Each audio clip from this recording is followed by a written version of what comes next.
like Could they hear that in the other booth? They're shook. He's getting up. No, and then so the support duo on both teams. Yep. I guess just going back, how greedy do you think EG is going to play? Right, we saw him very greedy versus a droid. They destroyed him with it, and then they were very greedy and they lost with almost the same draft. Do you think EG is going to bring the greed?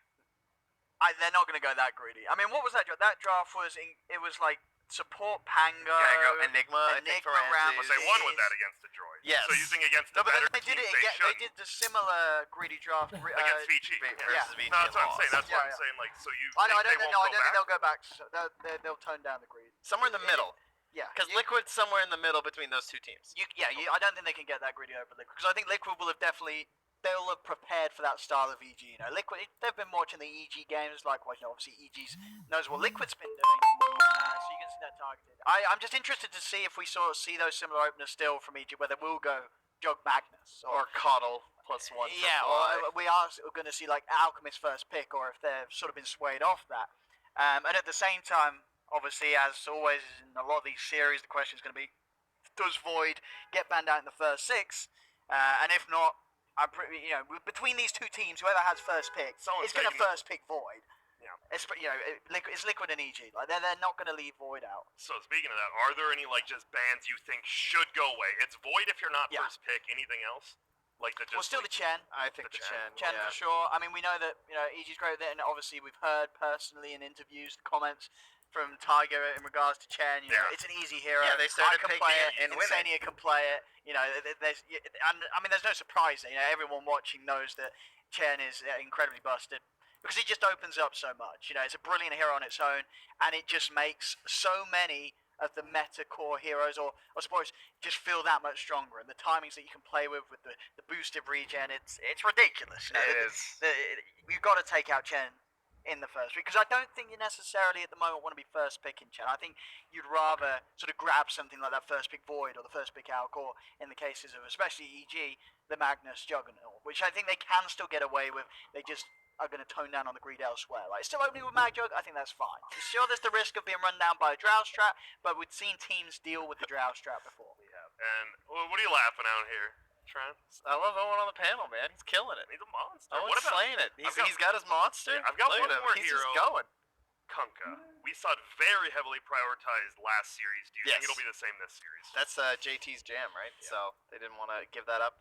I could see it being on one of the side lanes for either team, but he's still super safe mid, right? And especially if you don't have the last pick. I think if you have last pick, I would be banning Kunkka, because he's just like a nice safe hero, right? Like Kunkka and OD kind of come on that second phase ban. If there's nothing else that you need to prioritize, then you're happy to ban that instead. Well, I guess we don't have to ask you guys anymore, because we got a draft right ahead. Oh my goodness!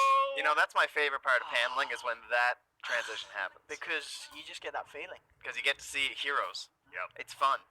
And EG with a Leshrac, which we've seen Mickey has absolutely destroyed on that hero. It's felt like, you think of the Leshrac, like he's going middle, he's doing a 4, and now it's just, he's carry. He is that dude. Yeah. And the Drow ban, I mean, it's already no surprises that EG is going to stick to something like Jug Mag or Alchemist, or all of these heroes that are so strong and they like to play. Morph Shaker, because we saw teams trying the Drow versus that as well. I mean, maybe we'll see a Morph Shaker. It's as we've seen it. It's a risk, right? I feel like teams have fallen into the trap of maybe listening to me or listening to Reddit and being like, "Wow, let's first pick this. It's broken, right?" No, that's not quite how it works. You don't pick it first too. Do not pick it when there's AA still in the pool. That's pretty much borderline. I don't want to say stupid, but it's pretty stupid. It's borderline. Do not do that. Stupid. Do not do that. You can pick it third and fourth when you're able to make sure that you can get that combo. The enemy's got an opening. As we said, the best demonstration of the Shaker Morph was when it was picked against EG, when EG opened with Jug Magnus, right? And you had Asta being able to ban out AA in the second phase. Like that's the setup. If you can't do that, don't do it. This is interesting though. We're now into reserve time here, as you can see on the overlay. Yeah, they're using a lot in this. Okay, we've been seeing more and more of this Timber. It's been mostly Beast Coast and EG banning it. Obviously, maybe that means we're getting a Jug plus a melee strength carry? Perhaps. Yeah, a well, mag. you meant a mag, but yeah, mag. I got you. Listen to what I mean, not what I say. Yeah, I hear you. Don't worry, buddy. Thank you. We understand, Graham. Is that kind of what you feel that means, or why do you ban the Timber in the first phase? It feels like it sets up Arteezy for a CK, possibly? I'm not sure. I mean, yeah, and sort of the other strength cores that come to mind that EG's going to be comfortable with. It's that just he something messes around with. Liquid likes a lot, too, Yeah. like specifically Foxy for this does. team. Yeah, they're very happy with it. They like trying to give him the 1v1. A lane winner as well. You don't really lose a lane on that hero. And it messes with like the Kunkkas, the Legions, the Abaddons in particular. I feel like sort of three heroes that EG are very likely to want to jump into. So I think first question is, are they going to go for a Juggler or Magnus? Or is the first or pick a rather Void than or a 1-2? Coddle. Yeah. Oh, Void's still there. Oh, you're right. Hang on. See that fly face right there? That's going to be the fly coddle. I think it's got to be the Void. I think you're taking first pick Void this game. You know you Flies. ban Drow, you're taking first pick Void. Nah. Flies like, You yo, think- Arteezy, I've been first picking your Void a lot. Oh, okay. I this don't is know. Smart. But let's copy a different team. So This now- guy's strong. They take this, and now if they take the Void, then you have the Coddle, which is like kind of no counter versus the Void anyway for like some counter team fight. Plus you have the Coddle Night Stalker combo, so there's sort of some pressure kind on. of forced them to pick a little Yeah, bit. I think Liquid's probably going to be forced to do it here. And what do you want to pair with that? Do you just What, want the with Coddle? the Coddle? If they had to take the Coddle to deny I think it, number one hero to pair with the Coddle in the lane against the old Night Stalker would be a CK. But then That's- obviously the thing is comes into play where the Night Stalker might not necessarily be in that lane. Ooh. But Oh, the coverage. Instant Coddle, of course, but no, the Venge as well as Venge this Enigma. Enigma. We have seen. This is one of the only successful versions I've seen. Blink Enigma. Doesn't Blink- matter if it's for 25 Yeah. stuns, 35 just stuns. brown boots, blink dagger. Don't matter. Every game from Tiger. Let's go. And then the Venge. Liquid's been picking up a little. A few other teams have as well, as we've seen it as a 5 and a 3 this tournament, right? I think they played as a 5 on it. Yeah, it should be insane. Yeah. I was a bit of a Venge hater coming into this tournament, but after seeing some of the games and playing a bit of Venge myself too, I gotta say the Dead Illusion thing is pretty awesome. Like even when you don't have auras, because that was the thing that I didn't like it for a 5. It didn't seem that valuable, but you can still get a lot done in a team fight, even with just your illusion running around and helping out. Even if it's just your talent aura, it's obviously still very good. A lot of damage. And it's really nice as well. I do like it because they would have expected the That. Kossel was going to be likely as the second pick, and already like Venge in itself, it's just going to be a brilliant hero for getting people out of the Will-O-Wisp and also away from the Night Stalker and his silence. So if you do want to get one of those cores like a Void still that gets heavily crushed by that AoE silence before he can get his BKB, now you've at least got a reliable way of getting him out of there. Yep. I've got a question. Obviously, Crit liked playing Ricky, and the last time we Ricky? saw one Okay. with the dogfights, they Yes. played it against even Crit played it. That was MDL Macau. That was MDL Macau. You and He me owned. right here casting it. Yep. and he straight up owned. Yeah, Is he there did. any chance? For a 5%? crit Ricky. Yes, 5%, 1%, 0. I don't think the Enigma jungle's enough for it to be that good. I thought they. I'll give it a 10% chance. Okay. I mean, 10. maybe hey, it's game one of a best of 3. 10%. If there's time to try it, this would be the time to do it in the first game. Well, I looked at Cap, and he gave me a very solid 0. I don't think you can actually put a 0%. That's not how percentages work, but, it's whatever. NA math. Well, you can do a 0%. How? What do you mean? 0% chance, 0%? dog. What do you mean? You can't percent a 0. That's like dividing by 0. Ooh, Grant No, Smart. but 0% is nothing. Yeah, so why not just say 0? This is like the I mean, battle that's- of but what- genius The battle of minds. Why would you say I just zero? feel like why- I'm getting smarter being in between Can you you two right explain now. the term zero gravity? Innocent If till there's no proven gravity, why not innocent just till zero? proven guilty. Oh, and you have to prove it. Explain quantum entanglement then. Well, My brain is I can't growing. do it very much, but I can explain that Kunkka ban because he's a good hero. I think That's that was about the it. Yeah. second phase bans we discussed for the team that has the 10th pick. Yeah. Man, we're good. Who's What if they ban OD too? We're psycho. You think I- they will? Who? What? EG? Liquid will Liquid. ban OD. I don't think Arbe's going to play OD because he pretty much only plays Ember and Invoker from what I've seen. But don't you want to see him possibly mix it up after losing the Liquid 2 series already? Yes, change something but I up. don't know if he will. Okay. They seem very happy keeping him on as Invokers and Embers. Both heroes, of course, still in the pool. And I they think ban that Bristle Bristle. ban's a little surprising. Yeah, Like, how often do you see the Coddle team ban Bristle? That's true. I guess it's one of the few heroes who's decent against Night Stalker as well, because the nuke's not as good. You just run Exactly. away, and he actually does more damage than you do to him. Maybe they're just scared of that frontline pressure, or just getting run over, right? Lycan and Bristle both.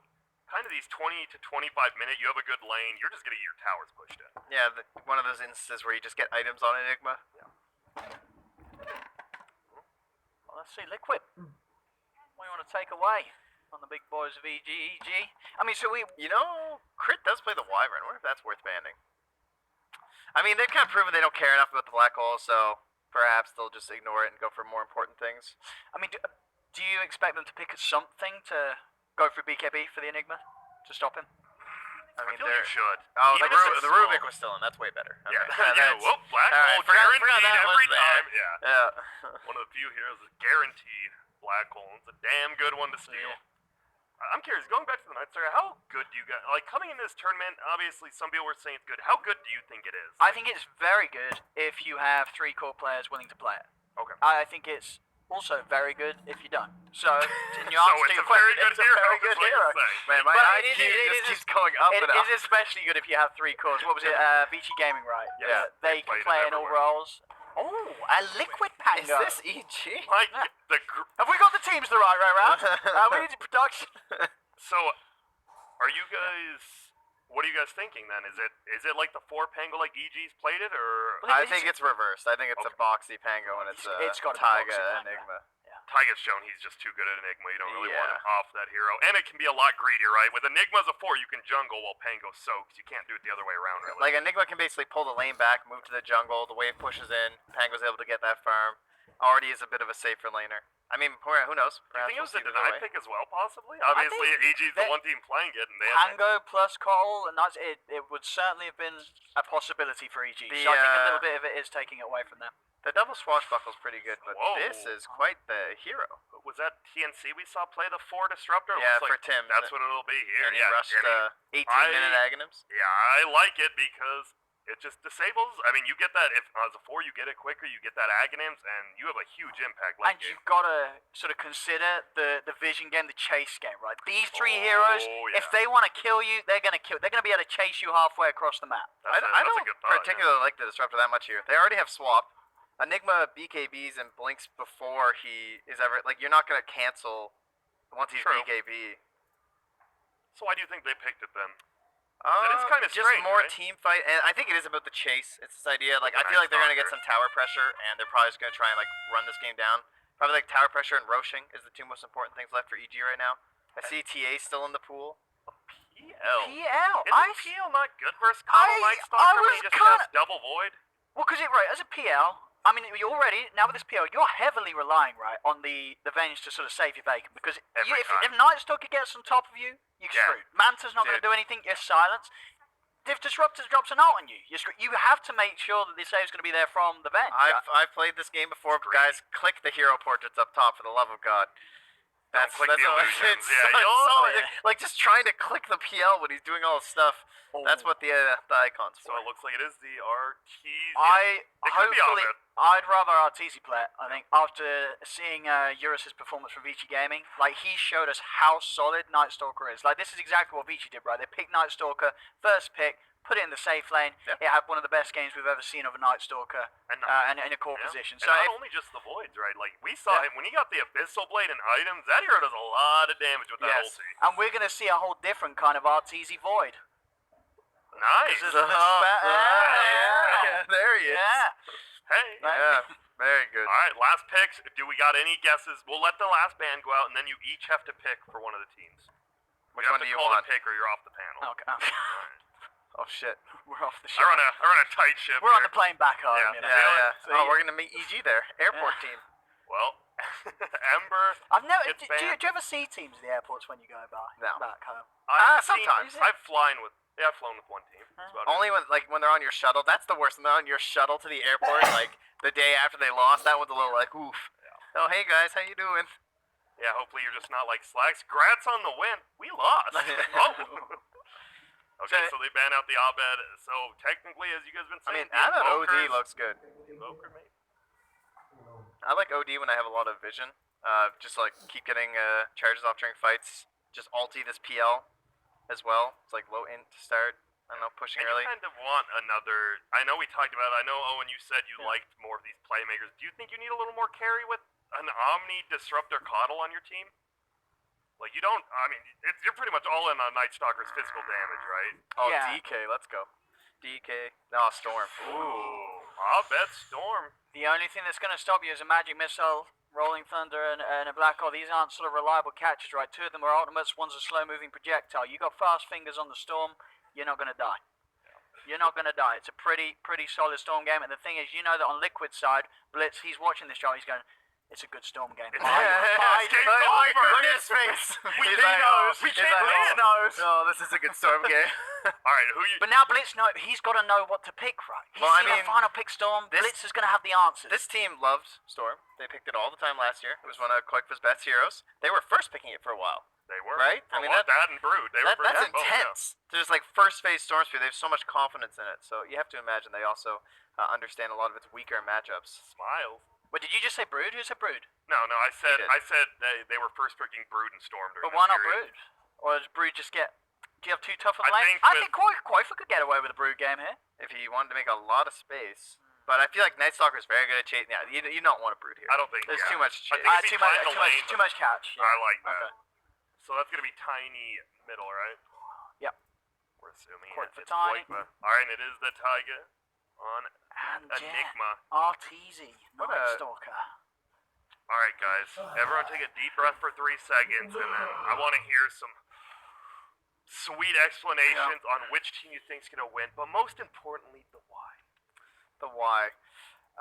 To me, I'm favoring EG here. I'm not really that into this idea of the Phantom Lancer with relatively weak protection in lane. Like you have a Vengeful Spirit who's not the best 5 in the laning stage, and then you have a support Enigma along with this offlane Pango. I feel like there's so much pressure on Quakefa and Boxy to make so many moves at the start of this game and get a lot of kills done.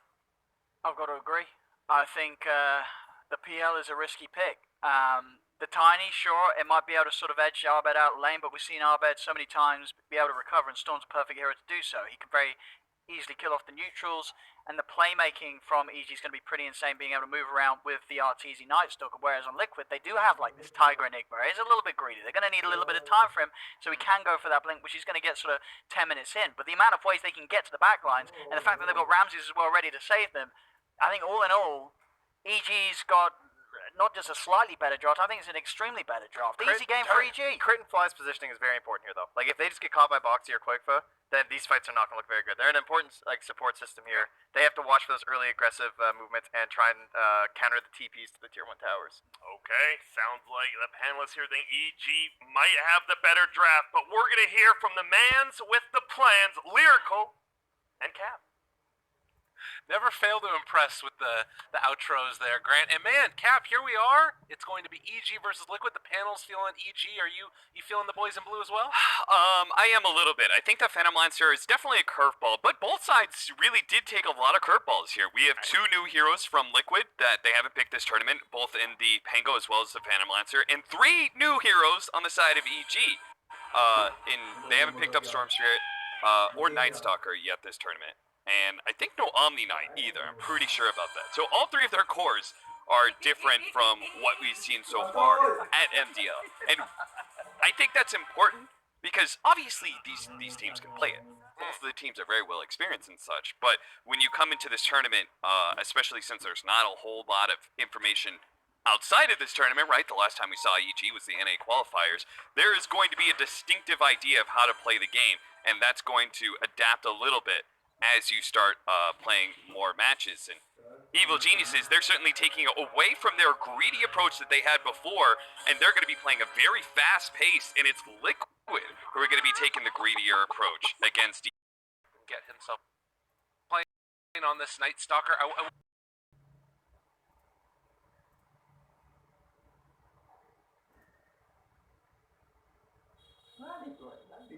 the mid. It's been a lot of those Ember Spirits, Gyrocopters, Invoker, Quaswex Invokers. He's been a space creator for Arteezy, but they're actually going to let Abed do the hard carrying in this game. And I think that's one of the great things about EG rosters. All 3 cores can carry games for you. And I think it's quite a strong Storm Spirit game too, because I think it's nice to always be able to have that threat on the Phantom Lancer. The speak AoE rolling and nuke that you have, there's not a ton of disables that you have to fear. It's a hero that can get on top of the Enigma, so even with, Lincolns and BKB, you can still be jumped on. via Storm Spirit. Being able to have the superior initiation is fantastic. And that aggressive nature is going to play really well into their supports. Both the Keeper of the Light and the Disruptor are supports best played offensively. They don't want to be reacting too much to team fights being forced upon them. They want their cores to go in and follow it up. Well, the aggressive playstyle, I'm sure, is going to start back up once we get a little bit later into the game. For now, at least, it's pretty much what we've been expecting to see so far of 2 lanes apiece with a little bit, it looks like, of the Disruptor rotating, or rather the Enigma rotating up into the Dire jungle, not wanting to be harassed while that's all going on, and could hypothetically even make a rotation over towards mid if he wanted to, with Quakefoot in the area. Tiny, definitely somebody to get a little bit aggressive. It's actually Abed who's beaten into Quakefoot a good amount, and, well, gets just first blood. I don't know. That's the weirdest thing in the world. I think he got a little bit of creep block there, and he had to go all the way around. And then just getting into tower range, that really sucked. But this is terrible because Koifa has been a big part of the backbone for Liquid. He has been super consistent at this tournament. I feel like has won a lot of mid matchups. Taiga, and a lot of damage here. Boxy with the body blocks too. An easy kill for Taiga. Unfortunately, not first blood though, because Koifa. I know, right? That would have been wonderful starting out for Taiga, but not going to happen. You can see that already also Storm Spirit has the regen rune bottled up, ready to go. We'll see if that trend continues. See the best of runes for him to get. A little bit later on. Fly died, TP back in, immediately being zoned out by Eidolons again. Not feeling good. It's hard out here for a man. I mean, I don't think that they get that kill if he doesn't get the body blocks in either, right? Like, yeah, for sure. He's that close over to the Pango. The harassment from this lane is so good. The Disruptor Omni Knight. I love this because you know you can just keep on playing into them over and over again. And wanting to go in for the purification kill. Easy. Ramses. That was like barely on the outside of the range, but Ramses, he played a few safe lane Omni Knights for Virtus Pro, so he knows this hero. Even if, I'm not even sure if he played it during the NA qualifiers. I mean, it's the type of hero that we always saw, and that was one of the strengths of VP back in the day as well, was the ability to have any of those cores be the one that wins you the game, and it's feeling like that might be something that they need to have from the new EG lineup, as already we're having that little bit of the departure with Arteezy on the Night Stalker this time, and Abed on the Storm. So as far as these early goings go, it looks like Enigma having a nice time of it, got that 1 kill. And it doesn't look like Tiny's really been that far set back after the death. Still 25-7 versus the 18-0 on Storm. Pull back. The attempt. Good try, good try. It would have been a sick kill, right? The Malphite stunned underneath tower, and then the follow-up avalanche. They would have just kept him chain stunned underneath the tower, but I was slightly surprised when I saw the Omni Knight pickup from EG, but it is really good at being able to pressure Phantom Lancer in the laning because he's one of the few offlaners that you can't Phantom rush him out of lane. You start doing that, you're just going to get Purification nuked.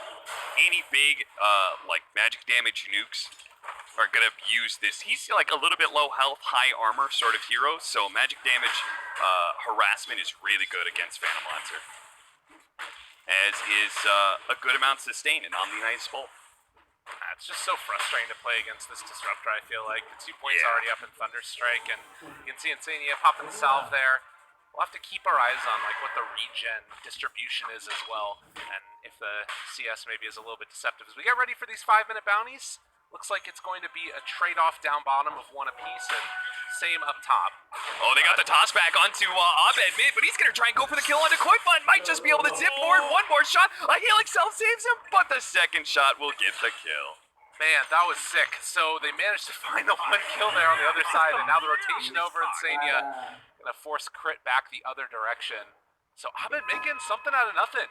So he barely hit that level 6 and makes the kill happen. I don't know. What do you think, Lyrical? Do you like the greediness of Liquid's drafts? Are you okay with this? I think so. The biggest thing to me is, like, I almost would rather have had almost any other hero besides PL. You know what I'm saying? Like, literally anybody. But given that it's a PL, I still think that they'll probably potentially be able to do it. It just is like, you know, if they're able to keep it even through these night times, particularly now until 10 minutes, and then, of course, the big one coming around when likely Artur will have the Aghanims. That's going to be the spooky moment. The Enigma certainly enables the Pango's lane quite a bit by being able to have this like presence in lane without soaking experience. That's like really important because Pango being able to get to his level 3, 5, and 6 are so important. See down there again, just doppelgangering off the Thunderstrike. They can maybe play a little bit more aggressive here now, knowing that that's on cooldown. Very long cooldown at those early levels on the PL. Moxie again, forced back a little bit, but RTZ doesn't really want to get that aggro right now. Looks like just trying to farm up, and yeah, they're punishing him back. Glimpse back in, trying to find the punish. Phantom Rush trying to walk away. Mickey is going to take a big nuke there from the Purification, and one more doppelganger, one more punch. He's trying to find the real illusion, and that's going to be the one. Meanwhile, they're able to get the kill on Pango at top lane, and they're trying to dive Tiger right now. The Eidolons will scare RTZ back, but a good job being able to kill Boxy there. All important because I really feel like watching Liquid, it's so clear to me. Where Boxy goes, Liquid goes. You know, if Boxy has a good lane, he's an offlaner that can really carry for you, but he can also have a lot of feeding moments. Yeah. Definitely, and I mean, I think that in that situation, again, he's trying to min-max it to the best of his abilities and everything, and got into stay in lane someone against the Night Stalker, but already at 2,000 gold lead, like, EG are definitely feeling like they're hitting their stride here, and again, we've repeated it a couple times, it's not the EG that we've been used to seeing, where more often than not, they're just passively farming up the lanes. Right now, they're just winning them pretty hard. Yeah, RTZ, I love the fact they elevated this Night Stalker into a safe lane position outside of off lane or even mid that we've seen once or twice. You need that Aghanim Scepter, I think, nice and early against Phantom Lancer. A Night Stalker ahead can be really hellish for Pango to play against. And I think even like this Tiny and stuff, they're going to suffer being able to actually burst down Night Stalker because he gets so tanky when he does build into the axe. And like, when is Mickey actually going to come online? Like, this hero, he's in the struggle bucket right now. With the Wraith Fan and boots. It's going to be a long time. I love the fact that the panel brought up, like, is this an EG draft? The whole Pango and Enigma. They did, they are a little less greedy in the fact that they're running Pango 3 rather than 4. That's one of the greediest things I think you can think of. So they are going to have this playmaker out of their offlane position, who's now level 7. You expect him to make some rotations. Like, somebody's got to punish Ramses for doing this to Mickey right now. Looking for me. This is just absurd. Like, back behind the tower, he can't even farm jungle. Like, normally the place you escape to is to see Taiga get taken down. Even that is denied by Ramses. This is the most abusive Omni Knight I've seen in a cool minute. Because usually they just feed and die over and over again. But Ramses playing it well. They need him to. And he's going to try and probably push in the wave until somebody shows up.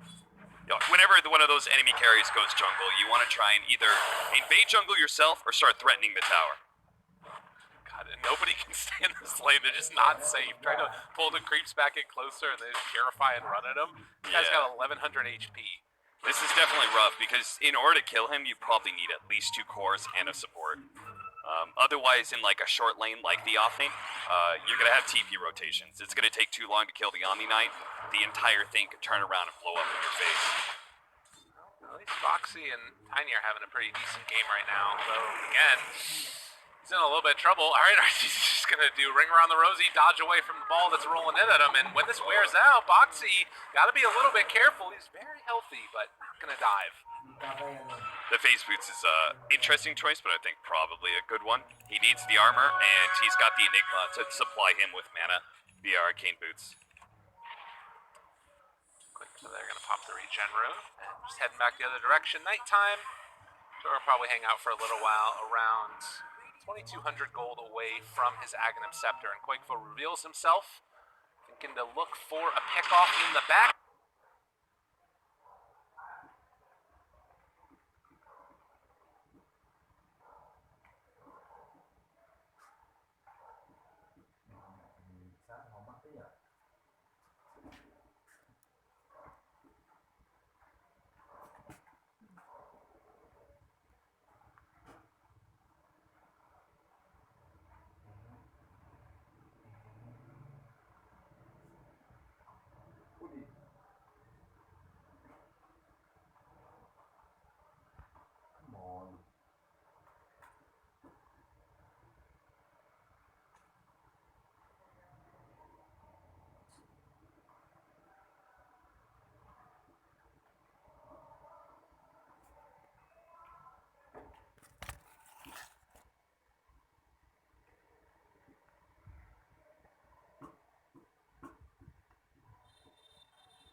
this is way too big.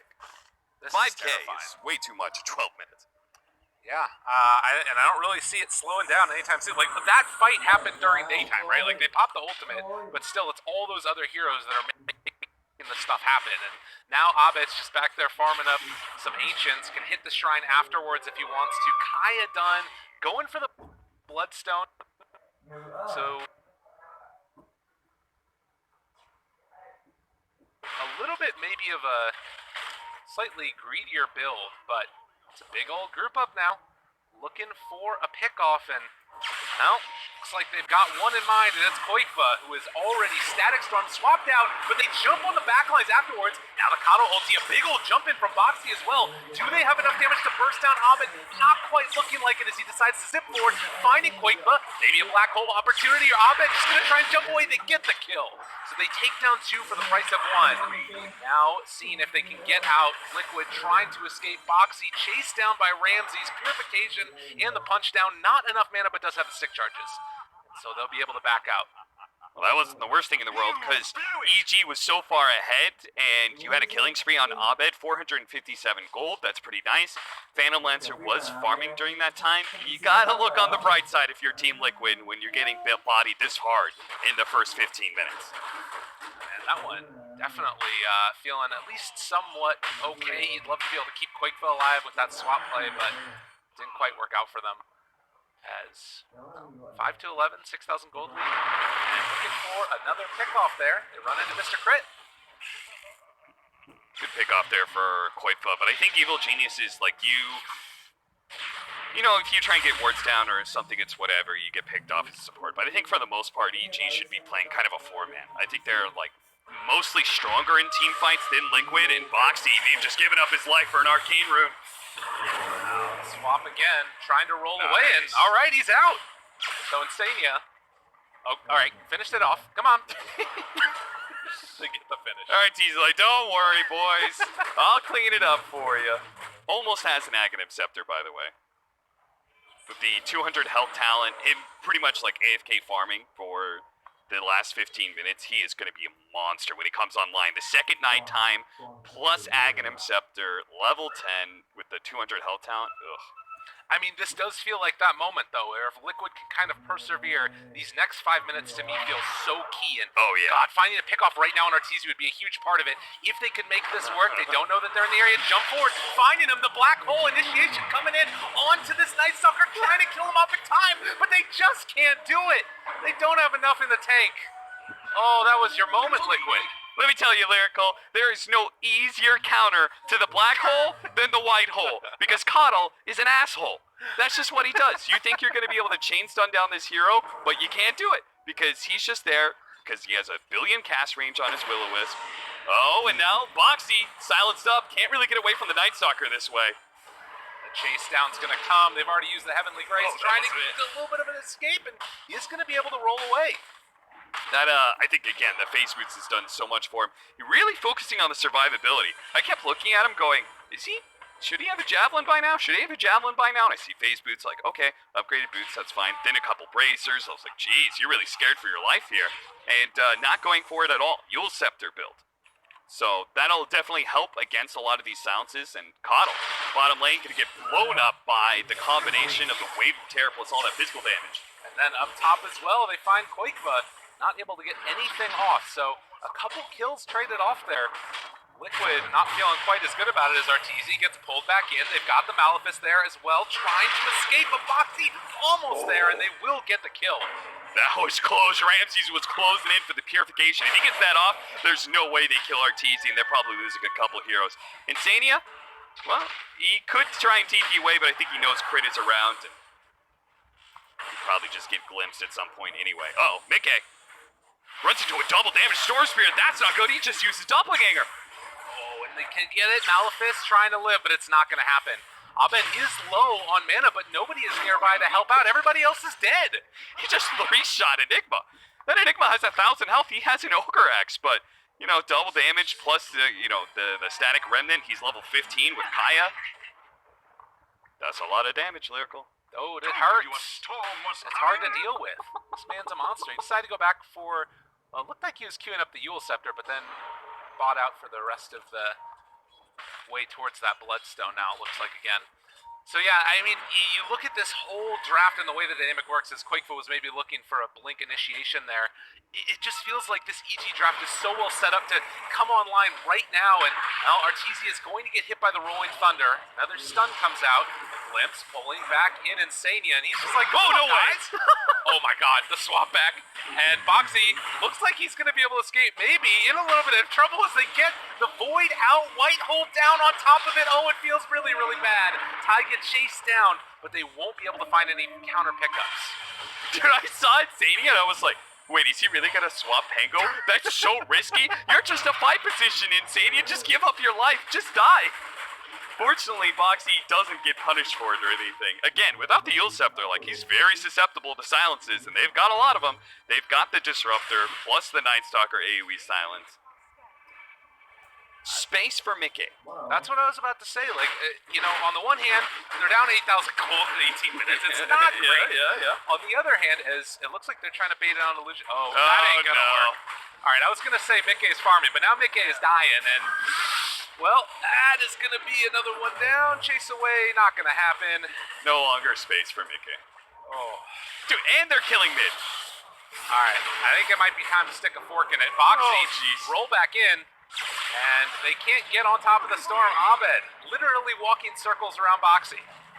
He gives him the time, looking for me as Boxy just cannot hit him with the Rolling Thunder. This is like, our EG's playing this so well. The super fast lineup. Oh, Taiga. Okay. Straight black hole. And into Avalanche toss, wanting to get the finish. Arteezy walking away. They're going to TP out because they know if they stick around any longer, they were all going to die. With that, Quakefoot actually doesn't have a TP right now, so they might be aware of this as they chase in and they find the Tiny. Oh, you can't run away. We got all the vision in the world. As they get the glimpse, pull him back in closer. They don't want to lose this Night Stalker here, but I don't think it's going to happen as eventually Quakefoot going to be beaten down to death. And then Abed just plays on the high ground right next to this mid-tier 2 tower, waits until somebody comes up. Sure enough, Insania goes up there, maybe to D-ward or something. Gets the easy kill. Norman Bloodstone charges. And Crit gets his eyes on the Boxy. There's other people nearby Boxy as they pull back in this Pango, drop down the Static Storm. One by one, man. They are getting demolished. I mean, this is really weird. Like, Taiga didn't even turn around. Nah. That just says, like, they had 2 very different ideas of what to be doing there. Taiga's like, I'm going for bounty runes. We shouldn't be fighting there. And Boxy just... You know, kill or be killed Boxy. He runs into a hero. He has to attack. I mean, I'm struck by something that I feel like I heard Grant say the other day, which was like, you know, EG are going to keep on playing greedy until someone forces them not to. And I feel like that was yesterday, Vici, and now we're seeing this other side of the EG lineup. They're adapting, and it looks really good when it's not just 4 heroes farming. I mean, you look at this Liquid lineup, and they have the potential for team fight, right? But Evil Geniuses is just playing this so aggressively and creating so much chaos, and every single time they get a kill, they move, right? They're not doing the thing where you get a kill and then push in the lane to be able to hit the tower. Oh, nice toss back. Something big for them as they want to jump in, but Abed is here as well. Can they kill off this Night Stalker in time before the Storm Sphere brings them all out? Actually, Storm is fairly low on mana. He's got to be a little bit careful, but now the White Hole is down, trying to chase down a bit more. Quakefoot going to get killed by the Purification. They lose the Coddle. Now they're going to lose Boxy. He is also under fire, and the Pango, maybe, possibly? All right, yeah, he comes back. He's not getting away. It's a rough one when you have to build Yules to try and chain stun these very mobile heroes like Night Stalker and Storm Spirit, because they just don't have good enough answers. Because they've got Avenge and Enigma, whose support impacts are not great in these fights right now. See what I mean? Like, they kill bottom, Abed's immediately searching for the next kill into mid. Yeah, man. He doesn't even care if it's heroes. He just wants Eidolons. Yeah, he'll take that too. Denying farm away from Taiga. Because the game does get a little bit harder when he gets BKB. Again, EG's playing this fast pace because they know it's not just the Phantom Lancer, it's also the Enigma who can become quite scary if they just give him a bit of farm. They didn't draft a single BKB piercing disable the last time they matched up against this same first one too. Last time they third picked the Winter Wyvern with a Coddle, saying we have to have something to break the BKB. Here, Evil Geniuses is just saying all we have to do is just play fast enough to put them on the back feet. Now we've got a 12k advantage. It almost doesn't matter if he gets a black hole. How many times have we seen a black hole from him, and they can't kill that Night Stalker that they're gunning for? It's absolutely true, and it speaks really to, you know, the problem with, and the strength of the EG draft as well, is that it hits these timings before Enigma gets his items, before PL does any damage, because I'm really curious to watch at the end of the game, if it is looking the way that it feels right now, how much damage this PL has done, because I want to say we're looking at Bulba numbers here, honestly. Whether or not he breaks the 1k line will be determined, but what I love about the last pick, Storm, is that this lineup is able to play like this. It's another hero that plays fast with them, but you don't feel the threat of the Phantom Lancer all that much, because Abed's still going to be a great one-to-one hero against him when he's ahead of the Phantom Lancer, right? When you're able to just run down with your level 25 Remnant talent and get a bunch of AoE damage and make that Phantom Lancer doppelganger away defensively. And because we've seen so often now, like the 4 heroes of UG up on one side of the map, while Abed is either farming creeps or heroes, it's really turned into this situation now as Bo3 is just going to get the roll TP away. It's turned into this situation where he is 4 levels ahead of the next highest level in the game. Level 19, about to get that level 20 mark. It's tough. 10k experience lead. You know, I was talking about the late game Storm Spirit, and I was going to add, you could even get an Aghanim Scepter, but I was like, nah, that'd be stupid to say. He's going an Aghanim Scepter. He's like, yeah, baby, more AoE control. Let's go. Well, and if he gets the cooldown reduction, what's that bring it down to, like 9 seconds or something like that? Oh, yeah. And then you've got the white hole on top of it? That sounds really scary. Yeah, pulling him deeper into that little will-o-wisp, that's always really annoying. Any positioning, like Rubik's kind of annoying for that reason. If you can get Venge and Coddle together for the swap magic, keeping people inside of that will-o-wisp is the most infuriating thing in Dota right now. Okay. Trying to farm out this triangle, get himself to that next item, something to just make him feel a little bit stronger. But guess who's here yet again? Every time you think you got a safe space, it's not there for you. You'll step your lift up, but the silence is already coming out, and now the will of the wisp, that's going to be Mickey dead. Looking like they had another one in the dust as Bo3 tries to run away, but Arteezy is there, Abed is there, EG is there, and Liquid are all gone. Blink Dagger up for Arteezy. As you can see, that Blink Silence is devastating mixed with the Coddle. It's not just about the double void. It's about the fact that you can will-o-wisp stun somebody, and then Night Stalker's able to get on top of them, silencing them. They can't use their mobility that they have from the Pango as well as the Phantom Lancer. They can't use their abilities to get outside of that ball. And now they're just left with... This is going to be Liquid for the foreseeable future, is that they will just be playing the split push halfway, like suiciding down lane and hoping they'll be able to TP out fast enough. You know, you're just trying to create some space somewhere because you have a Phantom Lancer who only has his Diffuser Blade, isn't nearly tanky enough to deal with these AoE spells. And you can just see with that itemization, you know, the Omni Knight going for this Solar Crest as well on top of the drums and mules, plaids. I mean, he's just got a ton of money. But the big thing is that it's all to the benefit of trying to help this storm, to help the Night Stalker get these other cores online and end the game, as it looks like Roach is going to go down. Continuing to struggle right now. Liquid needing to find an answer. I mean, just look at the difference between this lineup and the last time. This same opener between Liquid and EG happened. Last time they 9th picked an Arc Warden, and Liquid counterpicked them with the AM. Like, just a smart drafting win. But Evil Geniuses just, they say, no, we need to be much faster. We need to attack Liquid head on. I think one of the best things they did was make sure that Bo3 had a pretty bad lane. Mickey wasn't able to do anything in his lane, and then, you know, Stormshire got a free kill on Koipo, so that's a win too. You lose 3 lanes in Dota right now. Oh my god, BKB Black Hole comes out. Can they bring them down in time? It's only 2 out of all. And Arteezy trying to walk away, taking a good bit of damage as they drop down the Static Storm. Still living for now as they get the walk away. Abed shows up as well. Nobody has died from Evil Geniuses. And Liquid with a great last attempt, but it looks like they're going to come up just slightly short as the chat wheels are flying. People are dying. Oh my god. It's all too easy for EG here. That was your last all-in maneuver, I'm pretty sure. And you could tell as well that it felt like they knew that it was coming. Like, Yeah. Ramses kept throwing out those Heavenly Graces and, you know, the Solar Crest onto Arteezy as he was walking in to break the smoke that they thought was coming. Yeah, I mean, when you're far enough ahead, you can beat superior, like, team fight. You know, like, they don't have a counter to the Enigma Black Hole, while their counter is being just better than you. God. Oh, Abed, he's gone in a bit deep, my dudes. Get the Aegis one time. Do they have Rolling Thunder? Do they have anything to disable him? Malphus? Maybe? No, it's not going to be their time. Malphus comes out, but I mean, that was a dominance move. Might have gone a bit too far. Well, that's not going to be a lane of barracks because they no longer have Aegis on Storm Spirit. Oh no, maybe it is actually as they turn back into them. Rolling Thunder comes out from Bo3. Arteezy chases forward. They get the pull in onto 2, doing so much damage. Does get bashed through the midst of it, but now they've gone in with Bo3, and he's eventually going to be punished as another Static Storm comes on down. That one is an Aghanim's upgraded one, as not even the fountain is fully safe.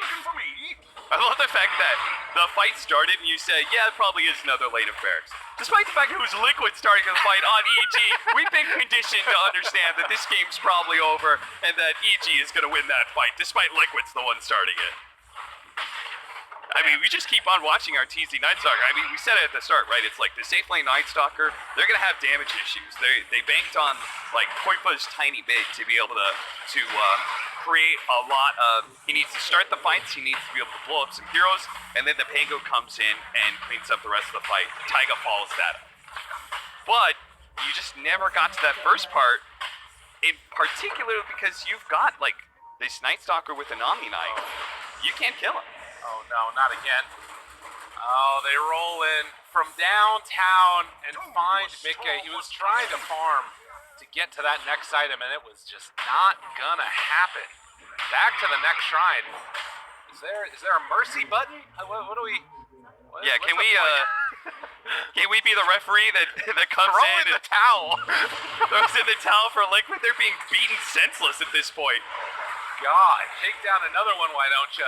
Another Rolling Thunder. BKB immediately popped. Never say die is the call from Liquid.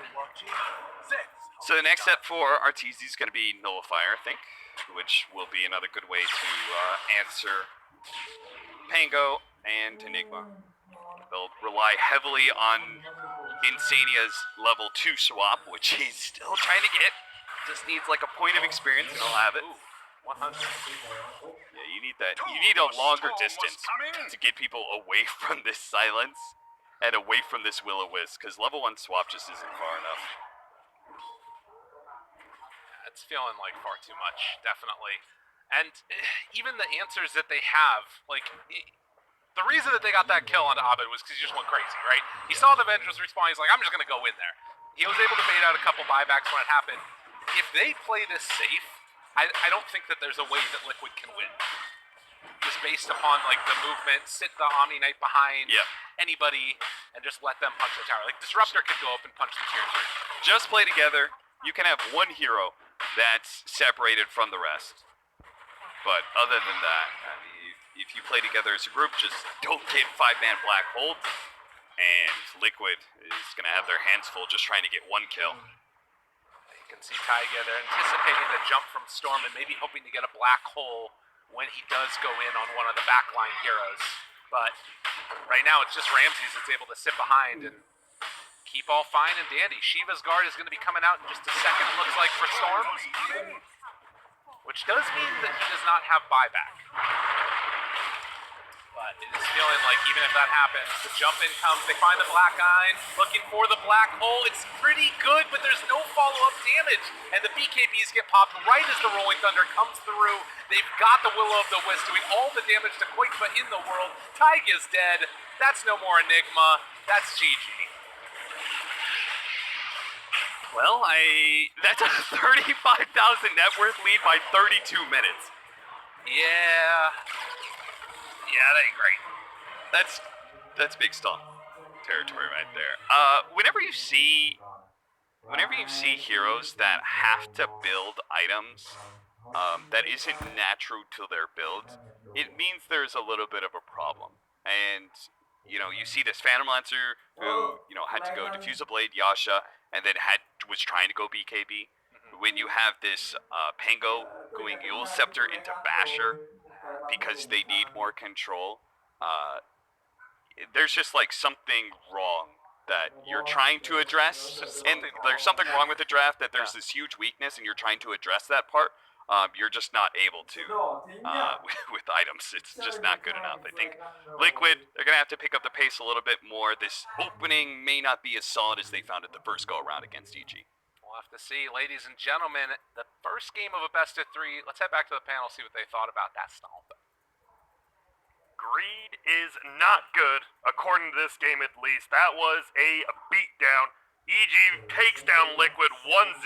I'm rejoined by OD Pixel and Trent, and initial thoughts. Well, as panelists, it's important to be willing to learn when you're wrong, and to really grow as individuals. But sometimes you're just really right, and you just read that shit, and you come out, you see the chat, and they all doubt you, but I'd like to believe some of the chat. Some of the chat, of course they do. They were like, yes, Yeah, pal, this is an extremely better draft from EG. Yeah. I mean, I don't know how Liquid was hoping to play that game. That PL ended up 0-8-0. I think the only 0-8-0. Maybe this was another sort of TI Gyro incident.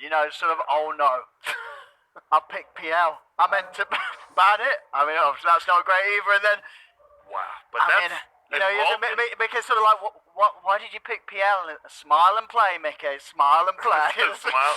No, but you say that. I mean, that's 32-minute game involved in 0 kills. I mean, it is the hero as well, and we saw the greed. We actually brought up EG being greedy and draft. It ends up being Liquid, and they were. I think what we've learned, even in like Beast Coast IG, the quicker team wins. Do you think is that where this patch is going for the end of the tournament? Not necessarily. I mean, they just had like super hyper aggression that's like played off of being able to dive and be ahead and stay ahead. Like that sort of a lineup, if they're not ahead, is not going to look very good. Like if you're able to turn one of those fights around with a good black hole early on, then perhaps this disruptor playing from behind is never going to be very fun. But that didn't happen. It didn't. They were just ahead the entire game. Yes. And those two supports, when you're ahead and dictating the fights, like when you can say, okay guys, Will-O-Wisp is up, okay, let's go fight, then life's going to be good. Yeah. No, and I think you've got to credit sort of EG for both things there. Sure, we like the draft. We thought it should be an easy win. I didn't think it would be that much of an easy win. That wasn't just a great draft from EG. They played it all perfectly. All 3 lanes were crushed. Very impressed with sort of how Ramsey stepped it up. We've seen Ramsey have some sort of rocky performances on the off lane, but this time around his aggression was at the perfect level. He was absolutely crushing them with that Omni Knight down on the bottom lane. Would you give him the MVP? I was feeling like it's between Ramses and Abed. In a stompy game like that, I find it's always sort of hard to choose the MVP because you can look at each individual player there and say, that performance was fantastic. For me, overall, I would still give it to whoever's making the calls in the draft. Okay. Was sort of the final decision maker. So Bulba, we're gonna pick Bulba. Yeah, MVP. Let's give it to him. Yeah, let Bulba get There you go, champ. Bulba. Give it to Bulba. And as you see, the he draft gets to down, wear the hat. the draft down bottom there. So you think this Enigma Venge no more? In this day of meta, those two as your opening 2 heroes, I think you're just missing out on so many other opportunities. You see those 2 heroes, that doesn't strike me as a wow, look what we got as our first 2 heroes kind of opener, especially against a team that's just opened up with a first pick Night Stalker. I think we've seen from EG now this showing of them, the way that they can play with Artesia and the Night Stalkers in that carry position is very scary for other teams because you you've now got to really consider against DG as well, just taking out Nightstalker first time every single time. And it was really refreshing to see as well, I think, and I think a lot of EG fans will agree, getting to see this playstyle of EG where RTZ, he isn't on that AFK farmer. It isn't just up to sort of Arbed and Ramses making some space, sacrificing their farm whilst, RTZ sort of hoards the map for himself, building up all this gold. It's him getting involved, and then Arbed's able to sort of get away with getting more out of his movements because suddenly he has an active carry player to perform with. So he is getting farm. All three cores pretty much for the whole of the game are just ahead of farm because they're all making these fantastic coordinated moves around the map. And I just want to sort of see EG play this style more, and I want to see RTZ getting as active and being on these heroes that allow him to play as well as he did here. And man, that middle lane, double solo kill, Storm onto Tiny, and the second kill was against an Enigma who was there. And I mean, he did end up dying, but he got the kill before that.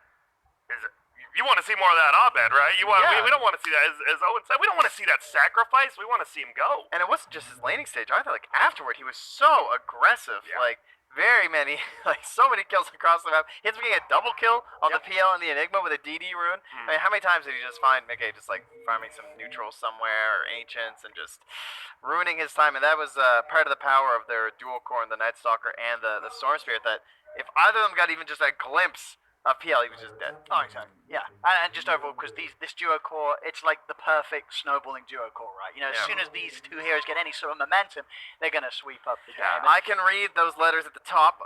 They say M, V, and P, actually. And that's EG, so it looks like it is Abed who gets 19, 2, and 12. Yeah. Pretty hard to go against. 33,383 Twitch chatters impressed. 38.6% of viewers cheering his name. 28.9. I'm gonna go with those are the defectors. Those are the haters who can suck it because he's owning. I think the number something was rubbed 20,628 times to get this victory for Evil Geniuses. So good job, fans out there. You guys real deal's a deal for them. So man, going into this next, are we changing up any bands, or do you think Liquid just needs to change up the picks? Because it doesn't sound like we hated the bands, just the opener more so. I think it was. The opener wasn't the best opener, but I think it really did just go downhill at the PL pick. It did nothing, and we were worried that it would do nothing, and it didn't do. I'm open to hate the opener a little bit. I feel like Night Stalker says, "Hi, we're going to be aggressive and run at you," and then you pick like a pretty slow support duo. Yeah, I think especially just mostly the Enigma. Exactly. Like I would rather like Tiger play like the Sand King, that game. Or even like a Tusk or something. I mean, Tusk isn't very good versus Night Stalker, but something more along those lines where it's like, I'm ready to fight, we're here, we're prepared for engagements, I'm not looking for these big items first. Low cooldown, perhaps, would be a little bit more beneficial. But without it, I don't think we'll see a single game in the rest of the tournament where PL is picked into Night Stalker. It doesn't work. It doesn't work, especially if the Night Stalker is carry. The timings, everything. You're never at a point when you're able to fight. You cannot turn up the fight because you're so reliant on your abilities, jumping around with the doppelganger. You're not going to get to do that against any of the timings that carry Night Stalker is playing with against you. It's like PL's even a good hero, even like not against Night Stalker, right? They risked it. They went for the let's kill the Will-O-Wisp, I feel like, and don't. You can't. Just don't. Dude, right? You can't. You think you can, but you can't.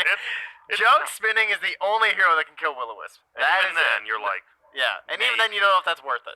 Yeah. It's like, man, I should have just Omni-Slash this whole time. Why'd I do that? Well, that does bring us to the end of game number 1. Evil Geniuses, 1 game up over Team Liquid. Can the boys in light blue bringing it back against the boys in dark blue? You're going to have to come back and find out.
Welcome back, memers and dreamers. We're here. We're at a 1-0 with EG versus Liquid. But don't worry too much. You're not dreaming. We've already got a draft ahead of you, my friends. Trent, Odie Pixel, hello. Hi. Hello. We have some spectacular heroes. We do. Well, do we? We have Faceless Void. I mean, that's good great. hero. We have Lena Earthshaker lane combination. I mean, I guess, but again, it's sort of on the same level. I feel there's an Enigma Avenge What did opener. they just ban? Like, Who's that guy? That's the watery boy. Oh, nuts. They had to know that was coming, so they wanted the Earthshaker. Yeah, They raw. That's a boxy hero. That's a guys. We're almost out of this tournament. Boxy carry it. Let me do it, yeah, because that is a hero you can carry with in the offlane for sure. I mean, we saw J2 do it with LC, do it with the Earthshaker. Yeah. And the Night Stalker got first banned. You guys like that? Yeah, I can't really blame Liquid for their 3 bans. I think that's expected. They were going to, of course, know that Void was going to be the one to get through. So this is the same as last game, right? Dyer, EG, first pick. Yeah. Yep. So what does that say? It That- says EG got... Probably says EG prefer first pick, if I had to Yes. guess. Yeah, I think it does, because... So first game, they yeah. probably took Radiant inside of Liquid, and then EG were like, okay, we'll take first pick, and then EG probably had choice and was like, okay, we'll take first pick. Yeah, 'cause it seems like Liquid does like getting these pairings right away. Even though it didn't work last game, they got it this again. I mean, they like Get a getting these pairings, but I'm don't like not it, fully sold on this pairing as an opener. This is a much better opener. This is a flexible hero in numerous ways, right? Like, Okay. Earthshaker can lane and roll different ways. Likely it's going to be 3, but you never know when that matchup in the mid could occur where it's good. And then Lena can be mid, Lena can be 4. So, and I think this is a strong duo, right? You have Fisher into LSA, lots of damage. Stuns are always good. Yep. And these are a lot better stuns than Malefice and Magic Missile. Much better. I mean, that you're not wrong there. And so it looks like the one hero that wasn't banned, obviously, Murana was banned. The Night Stalker replaced it, so you've already got that almost guaranteed arrow into the Chrono. Ooh. That is Blitz, he has his hat forward now. Wasn't it backwards? No, it was forward. Oh, It was? Okay, it was backwards yesterday. Oh. I was reading too much into it. He's turning things around. And now they got to win. Indeed. Yeah. Position 5, heroes in the pool. There's Wyvern for Insane if you want something. There's still Caudle if they want to play it. Yep. I think I it's mean- fairly good here. Yeah. No, Coddle's just good, yeah. Yeah, both We always of those. talk about it. Just it's There's normal. Shadow Demon too. It's also fine. And it feels like Liquid does like going with saves, right? So I Yes. think a Shadow Demon would be more along the lines than a Coddle, but he Cole- just lost Cole- with that. He might just Venge again. I wouldn't be too surprised. Against the Void? Cole's got to be top of the list. I feel like loads of other teams would pick Cole in this position, and you need something that's going to mess with the Void in his Chrono. Yeah. Cole would be exactly that. I mean, isn't already, though, a Fisher and a Light Striker rate pretty good against that, though? Yeah, I mean, sure, you're right. They do have a lot of AoE stuns to easily throw in from the It's distance. just hard, right? It's just the best 5 hero besides, like, Chen sometimes. Yeah. Coddle is that good. I think they're probably considering their Mickey hero too, and to me that looks like Gyrocopter at the moment. Just in terms of like heroes that are left, like I mean you could go for something that's like, oh I want to try and like survive in Chrono or something like this Bristle. Maybe like, you could do Bristle CM in this duo if you wanted. But thank goodness, I guess you could do Coddle Bristle too. This It is is too nice. good. This is Liquid sort of not trying to, do something groundbreaking. Don't They're overthink just saying, hey, boys, you know what's good? A Cole's good. Again, I think you can never have too little of abilities to mess with a Void in his Chronosphere. Like, at the end of the day, Agreed. you've got to account for the fact that you don't know who's going to get caught in the Chrono.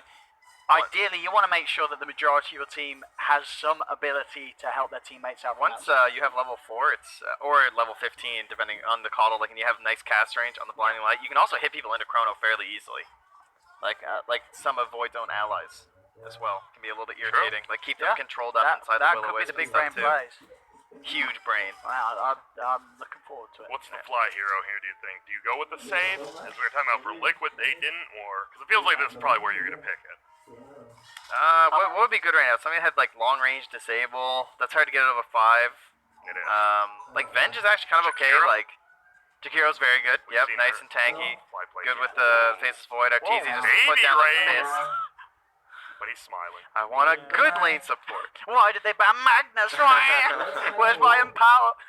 Yeah, Ogre and I do like those bands, the Ogre and the Magnus. Oh, the Lich. Fly's been playing it like all tournament, I guess. Oh, but Makes sense, and right, I remember in one of the games, his Chain Frost actually made a difference. A lot of the time, you're just under-leveled and you don't feel the impact, but that game, you're like, whoa. And you do. And then you have the Frost Shield, so you have a decent lane partner. Yeah, it's an overall good pick. Nikkei's getting the big question right now. What do you want to play, dude? Yo, don't say PL.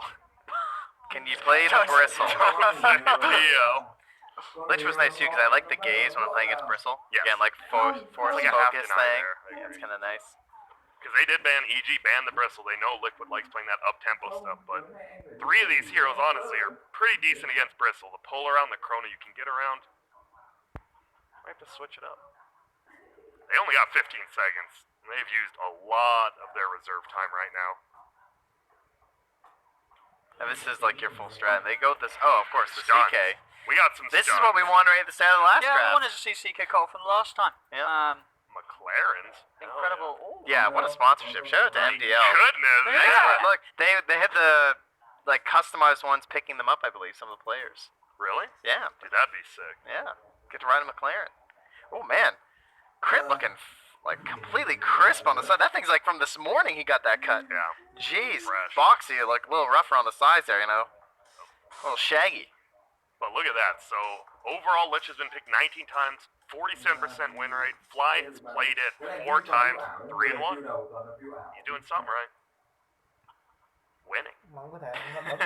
Abed hero here, probably, assuming there's, that's the priority that you don't want banned out. I mean, there's a lot of studs, right? So, it's tough to pick them. You want to get, like, a pretty survivable mid-hero, right? We've seen a lot of DKs versus these CKs. I don't mind that. Because there's so many stuns, I wouldn't mind something else that, as an offlaner, you're going to be able to provide some sort of a save again. I Yeah, mean, like if you want the Legion, for Omni, example, Abaddon, Legion, you might any have of to those pick it three. now. I think any of those three. Oh yeah, Abba's still in. So with Abba and Omni, They do a lot, Abba, Omni, and Legion all in, then I Yeah. think you definitely take the Abba Which one hero would you want here. out of those? Which one out of those would you want? Probably Legion, because I like to press the attack buff, and I like the overwhelming odds versus the CK illusions. And a lot You could also argue Guardian Angel, because it like nullifies CK during a team fight, though. It does, but it doesn't really nullify the other 3, I Yeah. suppose. But the pick-off potential would be nice. They do Okay, too. Guardian Angel's pretty busted. It was always going to be like one of those three. Good skills. I think it was. Yeah. EG was super happy that they had the option to kind of choose what they wanted, and we saw last game. Ramses, he was in the zone on his Omni Knight. Dude, He was played. He was just owning in the he lane. was They couldn't do anything. absolutely smashing his lane. Makes me wonder what they're going to get for Abed, though, because that means that they found this pick was more important. Even though Abba and Legion were both in, they're saying that we really want this Omni now, and we're okay with them denying a potential Abed hero here. Well, they're going to use the rest of their reserve time here. 9 seconds. They ban the Storm again. A lot of stuns there, but they just don't want to deal with it. Yeah, that they still Zania ban is it. clowning right now. Yeah. Alright, What they're is- just throwing their whoa. draft. They're throwing hand warmers at each other. Alright, teams relax. This is good. Whoa. I thought you were going to say they're This is throwing their good. draft. Yeah. That's a good sign, frankly. You know, I think this is the emotional support of Blitz coming in That clutch doesn't look here. like a focused team. Yeah, I mean, you- messing so around. you'd rather have This is fun a than be serious focused. Okay, game. what is there to focus on right now? You just lost. You don't really want to be thinking about that. You gotta depressurize. See, this is Owen's See, problem. these guys are having Because proper we conversation. lose these games, and Owen goes, come on, let's go again, let's go again. He's like hitting the button. It's like, dude, we played 3 games. I gotta pee. And Like, what was the just record of those 3 relax. games today? Oh, today was better. Today was 1 and 2. 1 and 2. I mean, Oh, but hell they were, yeah. okay, we should have won, but we should have won all 3, frankly, We and we should've. definitely should have won 2 if our Phoenix didn't abandon. Oh, But yeah. we got Wait, such that is hero's life. still in the pool. It is, and That's a come. Ding ding. it's very nice. I think for one of the reasons Viper. being that it could have been picked up by Liquid, would have been a very nice sort of way to deal with the Chrono. I feel like we've seen Kunkka a lot do very well against Void in the way that you can just nullify the effectiveness of early Chronos with getting a boat out on his teammates. And also, I think it also shuts down maybe the possibility that with that Shaken Lena opening too, Liquid may have been in the long haul, could have maybe been looking up to set for the Could Brew you mode. not? Well, could you shake her mid now though? I think. Bang we'll on. find out. Yeah, but well, okay. Oh no, we're gonna lean them I in. guess it would be Lena. Well, will it? No, because yeah, will. That's okay. All right.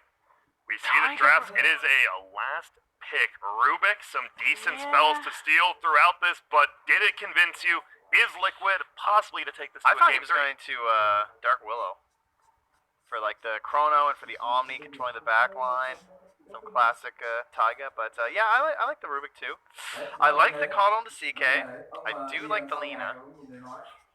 What build do you have to go on this Lena though, right? If CK's your only carry, do you have to go some crazy stuff, or do you think boxing? A lot of it can do actually that? depends on your CK's build. Is he going Armlet Heart, or is he going Armlet BKB?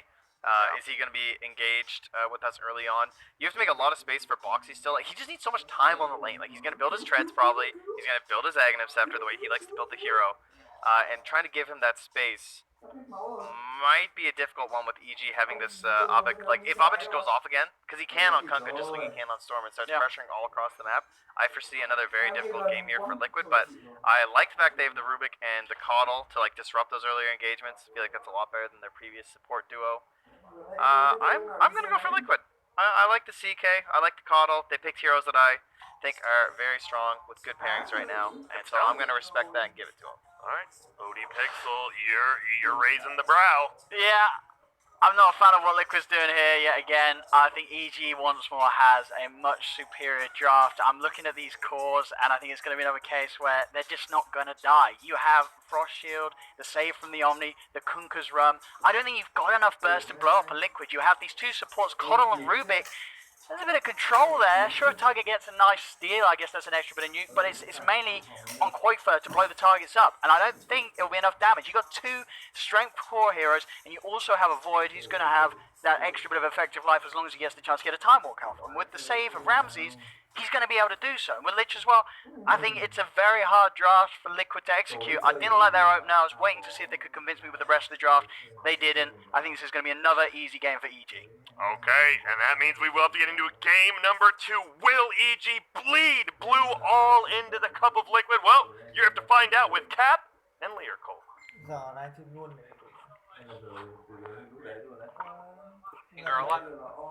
Yeah. Going into this, it feels like, and oh my goodness gracious, top 4 potentially in the works here. Can they do it? What do you think? Is this the draft that they need?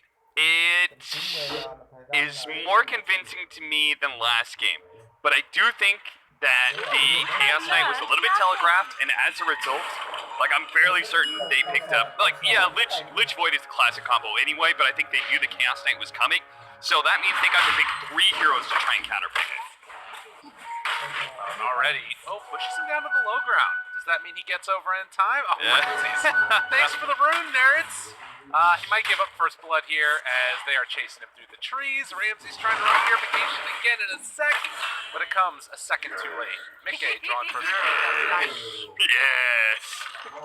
I've never heard that voice line before from Chaos Knight. That's great. Get off my lawn. There's a lot of good voice lines going on in this game, I gotta say. We've been hearing a couple of them get thrown out around. As already a quick little pause. Abed's saying he's ready to go. So Chaos Knight, I think, was a good pick, but then the Evil Geniuses were able to get Lich, physical damage reduction. You're able to get Kunkka, overall damage reduction, and AoE control. And then Omni Knight, just straight up physical damage immunity. So that is definitely going to be problematic, but I still think Liquid can, I like their draft much better than this game one, and I think they can really push the pace against EG, like EG did to them in game one. So we'll have to see. I think a lot of this is going to be the backup of Quaifa. He obviously had a bit of a rough one. That first game, like feeding away to Storm Spirit, apparently that's what that hand warmer fight was about. Yeah. They were throwing hand warmers at him for throwing the game. Oh, did you message Blitz? Yeah, Okay. That's what he said it was about. And, you know, it's cute that they're able to still have that friendship and stuff. But they definitely need him to step up in this game playing the Lina, because this is a great game for you to be able to get fast kills. You just need to have a good start in the laning phase, though, against this Kunkka. Well, that's going to be something we're going to have to keep our eye on. Already 7-1 versus the 5-0, and expecting it to be a little bit of a better time as a little bit of the battle, the regen wars is going on. Fly punching there into Taige. We already saw them messing around a little bit with Arteezy's going his last hits early on as they get the pushback onto crit down bottom as well. So, a couple of things to watch out for is Rubik did have to take that telekinesis level 1. Yeah, that's never fun. That's a good way to throw your lane. Picking up that ability. Yeah, it's a trap, man. If you ever think like, oh, but I had to get this belly, don't do it. Pick up the Fate Bolt. It's how you win your lane. You secure range creeps. You also secure the fact that you lower their damage, so it means they're less likely to be able to get range creeps themselves. There's just a lot of things that goes into it, but nah, now he's level 2. I'm going to try and disrupt that pull as well. It does look like the creep still caught the scent, and at least one of them is going to head off that direction. And so far, so good. 2-second stun, a little bit of a pushback there onto Ramses, who's definitely not going to have as easy of a time in this game as he did last time. CK, much stronger than the PL. Yeah, you've got Coddle Chaos Knight too. Right. So you're just able to constantly be Chaos Striking, who can actually deal with that sustained harassment that Omni Knight does so well, unlike the Phantom Lancer, who couldn't really deal with it. We'll have to see whether or not they actually get a kill, though, because Omni Knight is able to play a lot more solo than most other offlaners right now. It's Taiga. Oh, this is going to be a man fight and a half. He knows that he's not going to win it too, and Fly trying to do ring around the rosy, walk around the trees, and he drops the sentry. I'll take that, yes please. I'm not sure if the sentry actually got him the vision. I'm pretty sure it was the creeps, but it was a cheeky little play. If Fly had dipped downwards, the sentry would have caught him. So that was cute. I like that. I will say that Boxy was kind of giving Arteezy the business up here as well. You can see already that Arteezy's been able to get a couple more last hits underneath the tower, but Boxy was almost doubling them up. Now 14-6 versus 13-3. Yeah, I like this. The level 2 enchant totem, such a value level, going from 100% to 200%. This kind of build can help you secure range creeps. You've got really nice harass potential where you can force him to time walk early. Ramsey's getting a little bit low there. But yeah, you could see, like, Ramsey's been playing mostly solo in this lane, right? Crit hasn't really taken a whole lot of experience. This allows Crit to be able to play a lot more in the jungle. He can play for farming up neutrals. He can play to see if he can get a kill on mid, because it's not OD, but it is equally as good. Kunkka, X marks the spot, into Torrent, into Era. That's definitely a kill on Quaifa. And Quaifa should know about him being missing, because now nobody's showing in bottom lane. Not even Ramses, who's taken a long walk back to base. Yeah, and I mean, obviously the plus side is that at these early levels, Abed's just going to have that 1 point into X, which is pretty hard to get up close and find the X. So that's why we're seeing him play so far back there on the other side. There was also a ward that was getting taken out by Crit. I think that when he made that rotation towards mid, as we got a little bit of a hiccup there, he realized that that was when Quakefa backed out, so able to get the D ward there also.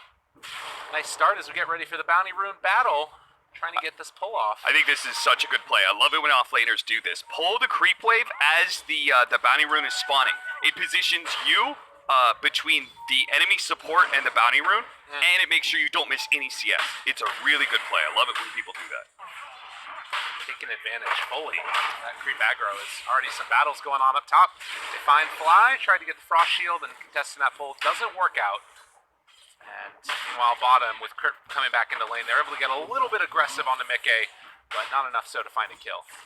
Quite fine. Big time trouble here. Oh, there's his Checkum. Trying to chase. Fly. It's respawning now, looking to find the Frost Nova. Can they get in range? Torrent. He went left, didn't go down. It's a good thing Fly didn't have Frost Shield up yet. I thought he was going to be just chased down by the constant slow Frost Shield, but it was still on cooldown for like 8 seconds when Fly TP'd in. So that allows Koifu to be able to get back. A activated Shrine will allow him to return to lane. No time lost. And hey, a refill on his bottle, 2 off of an illusion room. Bottom lane though, trying again to go on to Ramses. Reality Rift. Chance for a kill here. The Heavenly Grace trying to walk away. The Spock as well. Ooh. Just gets away. Never in danger. He knew who he was. Surely. Yeah, this Omni Knight is certainly a problem for Liquid. It's been a thorn in their side, the fact that they can just run this Omni Knight and have this abusive laner. But we'll see whether or not he's able to make the same kind of teamfight contributions against a faster lineup. The Frost Shield is no savior for you, and Boxy gets up close. Level 5 already, and just beat into him there at that enchant totem. Yeah, the maxed enchant totem. No levels of Fissure. He's because if you think about this lane, it's basically Centaur but better, right? Okay. Like the whole entire idea is Rubik has the telekinesis redirect to pull someone into your stomp as a Centaur, and then you activate your retaliate stacks, bop, bop, bop. Well, here, he's an Earthshaker who just hits you with the enchant totem, the level 3 enchant totem for 300% damage. Well, and it's, obviously Arteezy can kind of deal with that on the Void, just being able to time walk away. Not so much so with the Lich if he gets a little bit too close. Yeah. I mean, even Arteezy in the lower levels, he constantly feels pressured to, time walk, and then it's on cooldown. And then you, enchant totem's always up. Ramses maybe in a little bit of trouble as they had another stun coming off cooldown, but not wanting to go on it with the Heavenly Grace already out. So that'll be fine for the moment there. And you can see just the net worth there as well. Position for Mirana pretty far ahead of where that Rubik is right now. And we'll see if he can maybe transition that into some early ganks, as there is the level 6 on to the Void. And they're just going to back out again. It's going to be something interesting to watch. There's another Observer Ward that Kurt was able to get taken out there as well. So early vision advantage going in their favor. Yeah, he knows that they want to be able to control the right side of the river with vision. And they throw in the arrow. That's that moment coming in that we were talking about from Crit. So they find quick pickoff on the Boxy. Yeah, you just know those rotations are going to happen. Chronosphere was, it's down, so Boxy can TP back to lane, play a little bit more aggressively. He has Echo Slam. Arteezy's going to have to play real scared of that and may have to just start going into jungle. It's a nice part about having Chaos Knight is that he's not quite, like the dead lane heroes, the Juggernauts, the Lifestealers, those heroes that it's hard to be able to rotate into their lane because they have so much survivability. Chaos Knight is kind of like that for his sheer tankiness. And, you have this Chaos Strike sustain, you have Phantasm that's really powerful, team fight, so it's hard to be able to walk into. So it's not like Void can just go invade the enemy lane. Well, talking about invading lanes, Boxy gets rotated on yet again as Abed going to come in with the boat, and 4 hero rotate, they get the kill. He's going to have to walk back out next time. He just died. So because of that factor, right, Evil Genius is just constantly trying to make sure that Arteezy's lane is still good. And they're shutting down Boxy. Shutting down Boxy is one of the best ways to be able to keep Liquid down, I think. He's playing this Earthshaker, he's playing this big initiator that has the way to be able to just 100 to 0 blow up this Faceless Void. It's a lot of fast damage. He's going to be setting up Koifu's Lina. If you can keep him from his Blink Dagger, from his Aghanim Scepter, it's going to be a big win. D-word there coming from Insane. You saw that rotation as Liquid were trying to mirror what EG did just previously, but they came a second too late, and because of that, Ramses was able to back out. So no chance there for a kill as they're going to chase down Heavenly Grace. Ramses just going to get the walk away as Liquid will get what they came for, picking up those bounty runes. 3 bounty runes, not too bad, and an arcane rune to boot. You know, I'm a little bit surprised that we don't see Koifa rotating up to top lane. Because I think it would be a massive advantage if they can go up to top lane, force a good team fight with their mid laner, kill RTZ, take that top tower. Because I just don't think EG can apply the same pressure on Mickey, who's about to complete his armlet. When he does, that is a very hard target to bring down. You're going to need those sort of like X torrent boat into arrow. You're going to need that sort of like really long duration stun. Yeah, it's so hard to make that work for sure. It's good. A little bit of a mana leak. Rarely seen, yes indeed. Kalo does still have that ability. But it's kind of a little effective there against Omni. Kyle's need to use that ability more often. Right? It's free and it's obnoxious. Might as well. You're going to blinding light them anyway, might as well burn a little bit of mana. So they are finally going to make that smoke rotation up to top lane. Unfortunately, it is going to be too late because RTZ is already backing off to jungle. Look at that. They've made just a hard read. They didn't have any vision of being able to see the smoke. They just know that Lena's gone. She's probably going to be rotating over here. And you can see Mickey now pops the Phantasm, realizing that other rotation was going to come down into his lane, and he's going to farm up those stacks as Insania just chasing crit outside of his own jungle, going to place down that Observer Ward, throws an arrow to farm up creep, and gets out of dodge. So both teams sort of doing that yin-yang maneuver across the map as they both mirror each other's movements, farming out each other's jungle. We'll see if Quakefa gets caught out for it. Nope. Just gonna hit that little creep with the torrent and then get some pressure maybe on the mid there. Evil Geniuses doesn't have to remain, or has to remain more grouped up because they have to play for Arteezy's Void. So as a result, Liquid did get like a little bit of a farm advantage through that entire rotation, right? Most of EG had to play bottom. They didn't really go back to farming too much. Meanwhile, Koifa very quickly ditched that smoke gank. They just ran through the jungle. He pushed in mid. He farmed a neutral camp, and so did Mickey. It's definitely interesting. Both of these teams feel like they have similar ideas about how to play in a way. Yeah. As they're kind of just mirroring what each other is doing and then trying to take that next step above. As Boxy rotates down here towards bottom, Quakefa in the area too. They're going to see if they can maybe find Arteezy as he moves in to the creep wave, but the scan comes out. They knew it was coming. Good scan. Maybe a bait? Yeah, I think... Did they see the Invis rune or not? I don't know if they did. Ramses is right behind though, so they know. Yeah, they're going to push in here now. Pop the Moonlight Shadow now, looking for a follow-up as they want to try and find Boxy. They don't know about Quakefa. Just out of there on the skin of his teeth. But now they drop down the Sentry Ward, and Quakefa, he's looking to blow somebody up. But that Invis rune is wearing off now, and the X comes out onto Boxy. He is in some trouble as they jump in, they drop down the Will of the Wisp. Torn comes out afterwards. Chronosphere is going to connect. Quakefa there, trying to play interrupt possibly. Does he get the Echo Slam off? Boxy, no! He didn't drop it! And Fly comes in for the save. That was so clutch, and now looking for a bit more. Ramses trying to run down Quakefa, but doesn't look like they're going to be able to find it. I mean, this is a tanky crew. So, I'm not convinced they would have, like, wiped Evil Geniuses. Maybe they would have only gotten 1 kill from him, but come on, like, this is such a juicy 3-man Echo Slam. You can enchant to totem later, homie. I think maybe he got caught up into the... He hit the W button before he got stunned, and then you think to yourself, like, oh, I'm just gonna, hit Echo Slam instead, but the enchant totem will still keep going if you don't stop that. Right. We can take a look real quick and see if we can glean any extra info here from the replay coming in. You can see just trying to play around that Sentry Ward. I was a little bit surprised he didn't pop it right here as the Torrent on the 2-man, but... Back into bottom where Ramses almost gets caught. But once again, he has been such an elusive offlaner for EG.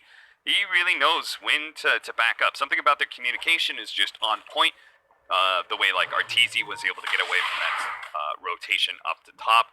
Ramses Just only dying once so far in the off lane, despite the multiple times that Lina has tried to come over, help the lane. So at least for now, as far as like these map movements across the whole area as we get ready for the bounty runes, it feels like, you know, maybe EG's made a couple of outplays here or there, but it doesn't feel like there's been that big deciding difference between the two teams yet. You know, net worth lead's still less than 1,000 gold. There hasn't been that big fight. Do you feel like there's one team that's more comfortable where we are in the state of the game right now? I would be more comfortable if I was Evil Geniuses, but I don't think Liquid should be worried too much either. I mean, they have this really strong mid-game roster, and Mickey is very formed. He's actually quite a bit ahead of RTZ, which is kind of expected given the stacks he was able to farm. Abed is the most farmed of everybody, though, and he's about to hit his Radiance timing. That's why I would be more content if I'm EG.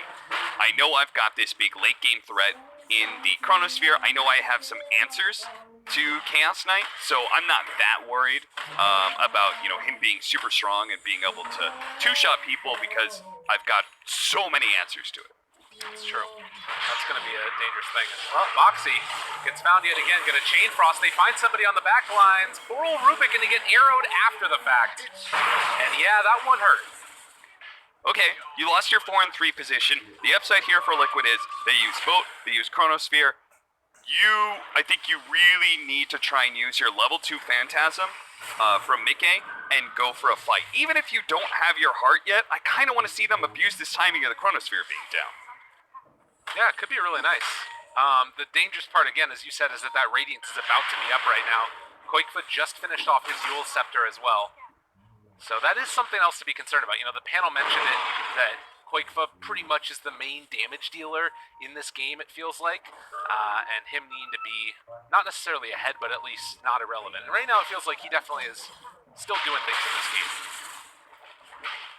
Is it time for a go for a smoke? Yep, 3-man smoke. Are they going to go into mid lane? I would like to see a successful gank on mid lane with the Phantasm turning that into a tower push. That would be the ideal for Liquid right now. Oh, and they run right into Abed. There's that Radiance. Phantasm comes out. They have detection, trying to kill him off in time with the boat buff. It's not going to do enough. They have the boat to turn it back around now. The big old Will-O-the-Wisp gets dropped down, a decent chunk of damage onto EG. But it's not looking like it's enough. They already lost the Lina. Now Coddle's dead, and, well, your big bad carry, the Chaos Knight, is going to be killed off. Terrible series of events for Liquid there. Yeah, running into the Kunkka and not being able to instant stun him is a problem.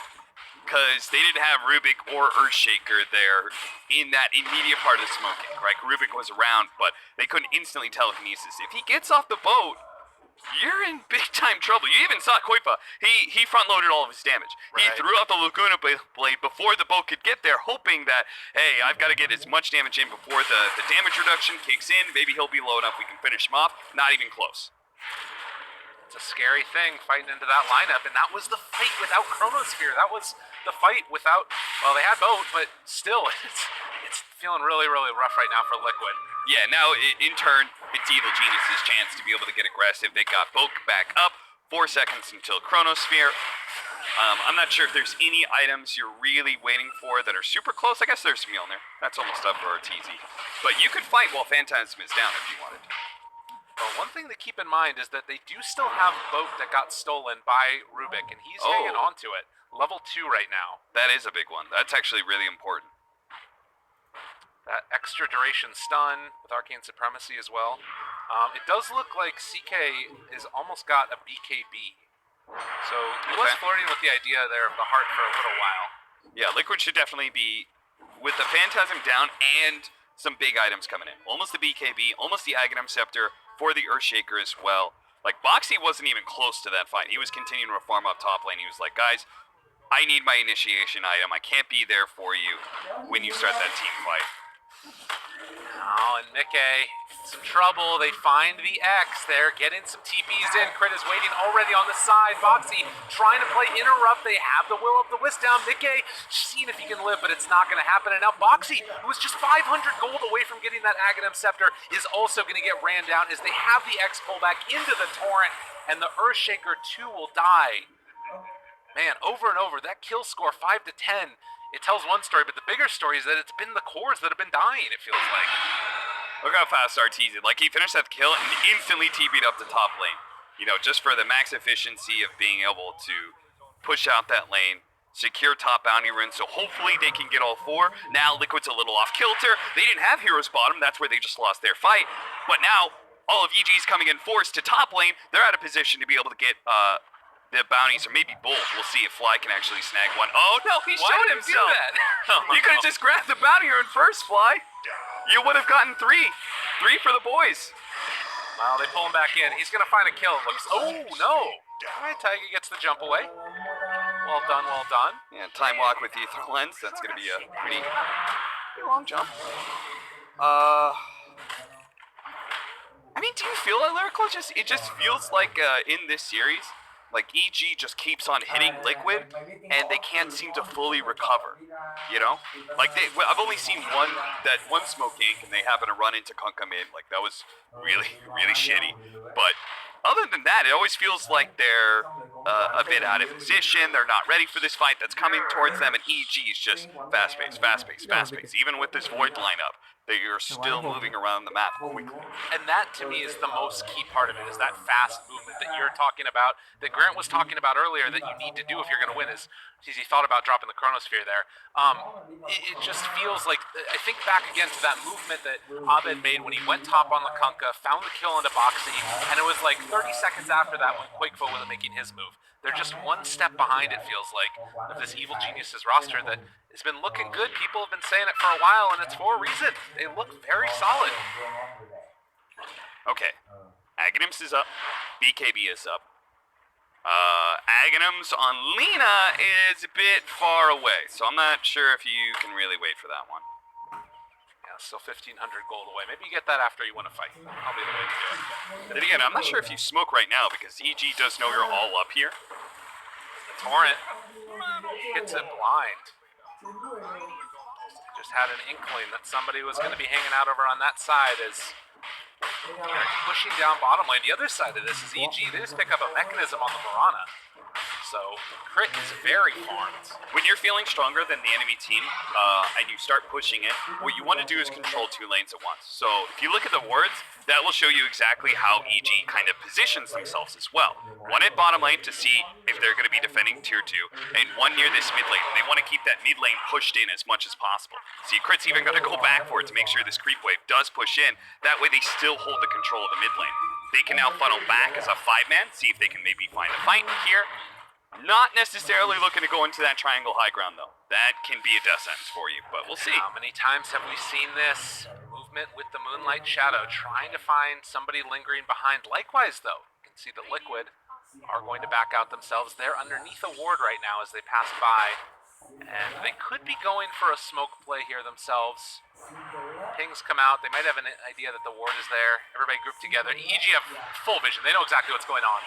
Although, as I say that, Ramses walks in, already had the status resistance on him. Now the boat pulls back in on the Quakefoot. Quakefoot trying to run away, seeing if they can control up Fly. Oh, but the time dilation, it hurts this Aghanim's Earthshaker so badly. And Fly gonna give him the tip afterwards. They have the Will of the Wisp for the chase down. Boxy got to cast 1 Enchant Totem and is now getting beaten down. On the other side, Abed is fairly low, but still with that BKB, he's working through it. Mickey hoping to make something happen here. They get the kill under Ramses, but finally that Chronosphere comes back out as they're trying to control him. That BKB is still working for Mickey. Can they run him down here? Frost Shield thrown now onto that CK himself to keep him that much more tanky, but he's pulled back in by the Lich as they start to beat him down even further. They kill off that CK. That was supposed to be Liquid's fight, but it just wasn't. The slick moves by Fly there, dodging Boxy's aggressive enchant totem. He really wanted to be able to catch that Lich, but I don't know, it just felt like they maybe needed to play a little bit more together. I think Boxy got a little bit too far ahead of himself, probably thinking that it was just going to be like a fast kill that he can get and then rejoin his team afterwards. But they need his disables, right? They need that control all in one area with the Will-O-Wisp, with the Phantasm, and, well, you would hope that Aghanim Scepter soon for Koifa. I mean, the other thing, too, about this is you can see immediately Boxy is going to queue up a BKB, because he can't deal with time dilation. Yeah. He just doesn't have an answer, and now they're chasing down Taiga, trying to run away. Arrow. A little bit of a zoning arrow there. He throws one back now onto the Void. As the X is going to come on out, Bo3 again, caught by that time dilation, just doesn't have an answer, can't go anywhere. Only thing left to him is Echo Slam, which would not feel that great as they kill off that Earthshaker. Never have I seen 4,200 gold spent in a way that felt less so. As Mickey is going to get bashed down to dead and dusted. Liquid lose another triple kill for Arteezy. My God, they're just destroying them. I feel pretty strongly about this. I think Bo3 needed to go Blink Dagger in this game. I don't think you can go Aghanim Scepter for a couple of reasons. First of all, your initiation's really telegraphed. We've seen that twice now in these fights. He gets Sinister Gaze. Second of all, you're facing up against his Faceless Void. So the whole idea of your Aghanim Scepter allowing you to play in and out of team fights is completely killed. Third of all, if you remember, when they went for that smoke gank around mid, he was farming top because he was about halfway to his Aghanim Scepter, which is a Blink Dagger. Half of your Aghanim Scepter, that would be a Blink Dagger right there. I think item choice doesn't really do them any favors. It's certainly not the thing that's losing them the game straight up, though, because EG is still just feels like they're completely routing Liquid every single time until that happened. It wouldn't be an Arteezy Void game without that. At least one of them. Yeah, well, he's playing Void, so at least he can't get clipped. That's true. They give him the tip. All right, that's fair enough. Abed also gives him the tip. That's how it goes. Yeah, the problem is he just used Chronosphere, but he's not afraid of fighting you. No. Nice arrow. Good read. Great ward being placed on the low ground. It was right as Mickey wanted to go in. Bo3 tries to go for the jump. They get the control for the moment. Can they find another one? This is looking like a decent fight for Liquid. The blinding light pushback. But again, that time dilation, somewhat frustrating to play against.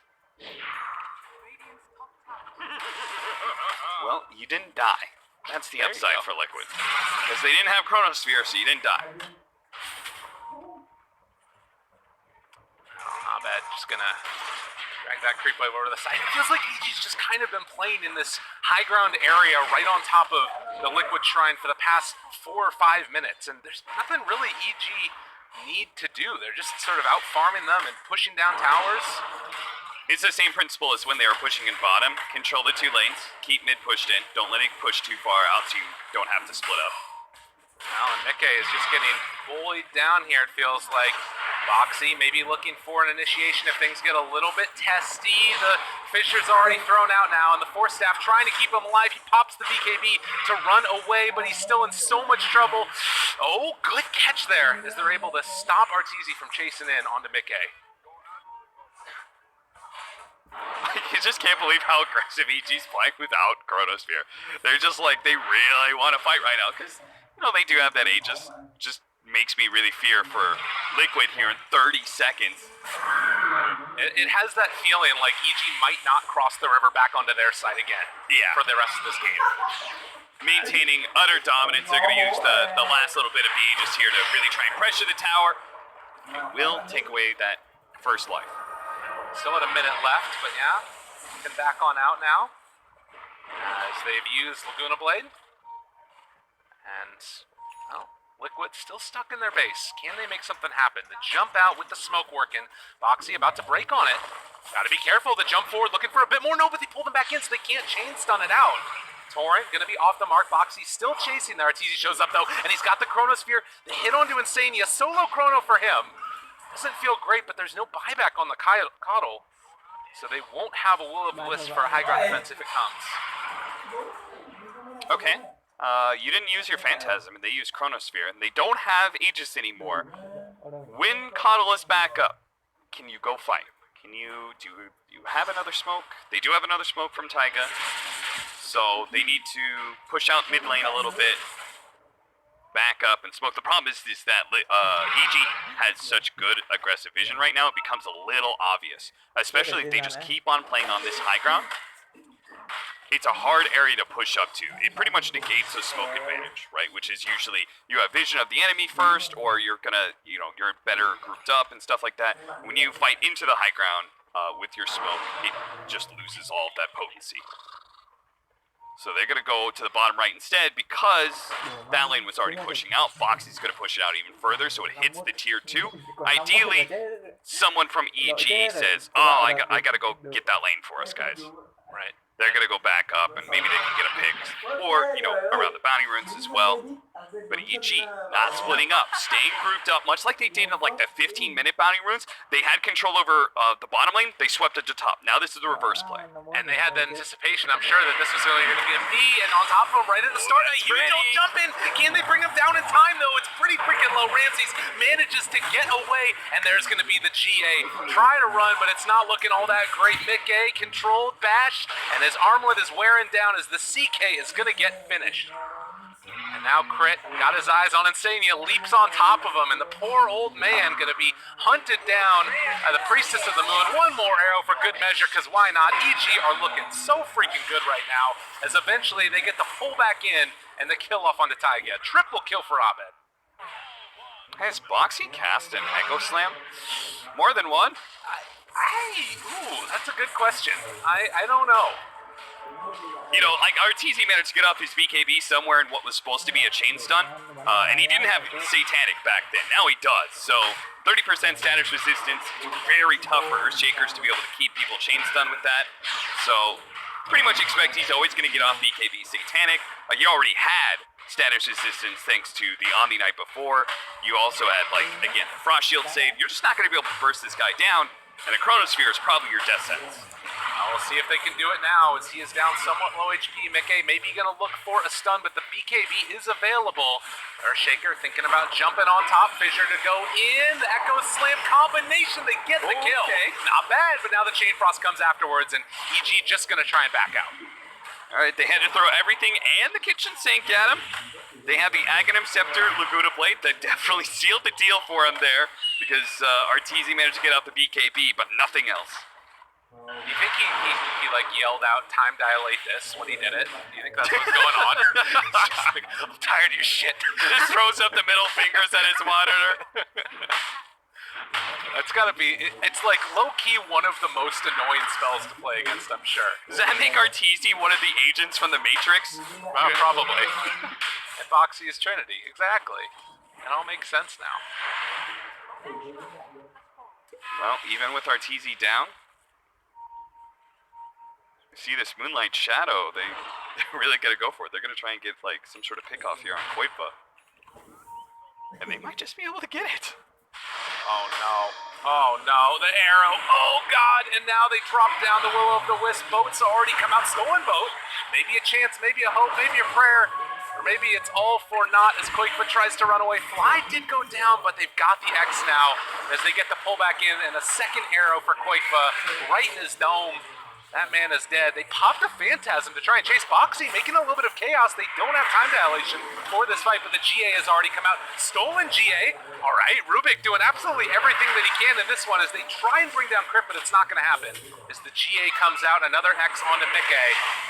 Like bunch there, coming from Crit, still living. BKB finally coming out, but he's now bashed. Fissure, Chase, looking for more. They've got the Kunkka controlled. Everything thrown out on them again, but there's going to be the Chronosphere on the back lines. Is it going to be enough to take them all down? BKB chase down, kill off that Rubik, and it was a beautiful chrono coming from RTZ as they find another one. And EG again, just too much to deal with. I like the way RTZ separated himself away from the Kunkka, said, hey, sorry buddy, sorry Abed, but you're going to be the one taking all of the damage coming in from Liquid. I'm going to back up, reset. And Insania, he's just trying to pull the creep wave away. Trying to buy his team more time to come back because they don't have buybacks on Koipa. Wow, and again, you just see the movement down the mid lane. Not too much concern. They've got Heavenly Grace stolen again, but they just don't have the damage that they need right now. And, well, they found him. In some trouble, arrow goes out. Heavenly Grace used a little bit early, but the status resistance still going to be something to work with at the very least. 4-second stun, but the back away and taking racks. Bo3 can only sit there and watch because he was time dilated, couldn't do his usual enchant totem plays because he still does not have BKB. Tough times. Tough stuff indeed. As a 27,000 gold lead.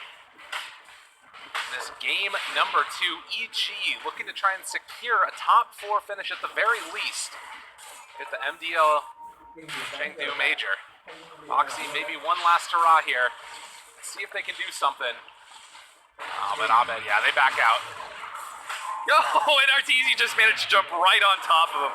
Found that pesky Earthshaker's been hiding away in the trees. Torrent being able to knock him up. He does have that Heavenly Grace, though. That'll allow him to get away.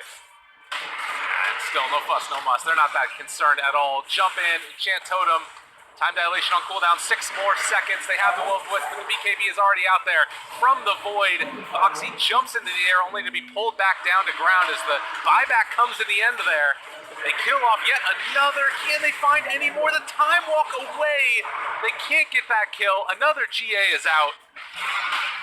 Stick a fork in them. Liquid are feeling done. Okay, Boxy, one last hurrah with the Echo Slam. Maybe Mickey can get 1 kill out of here, but there goes the Guardian Angel, and that just kills all the damage. This Chaos Knight feels completely neutered by this much physical damage, resistance, and straight up immunity from the Omni Knight. Just can't do anything. He goes for a stun on somebody, they get Heavenly Graced. He pops his Phantasm, tries to go on somebody else. You know, there's the Guardian Angel. He's just completely kited every single time.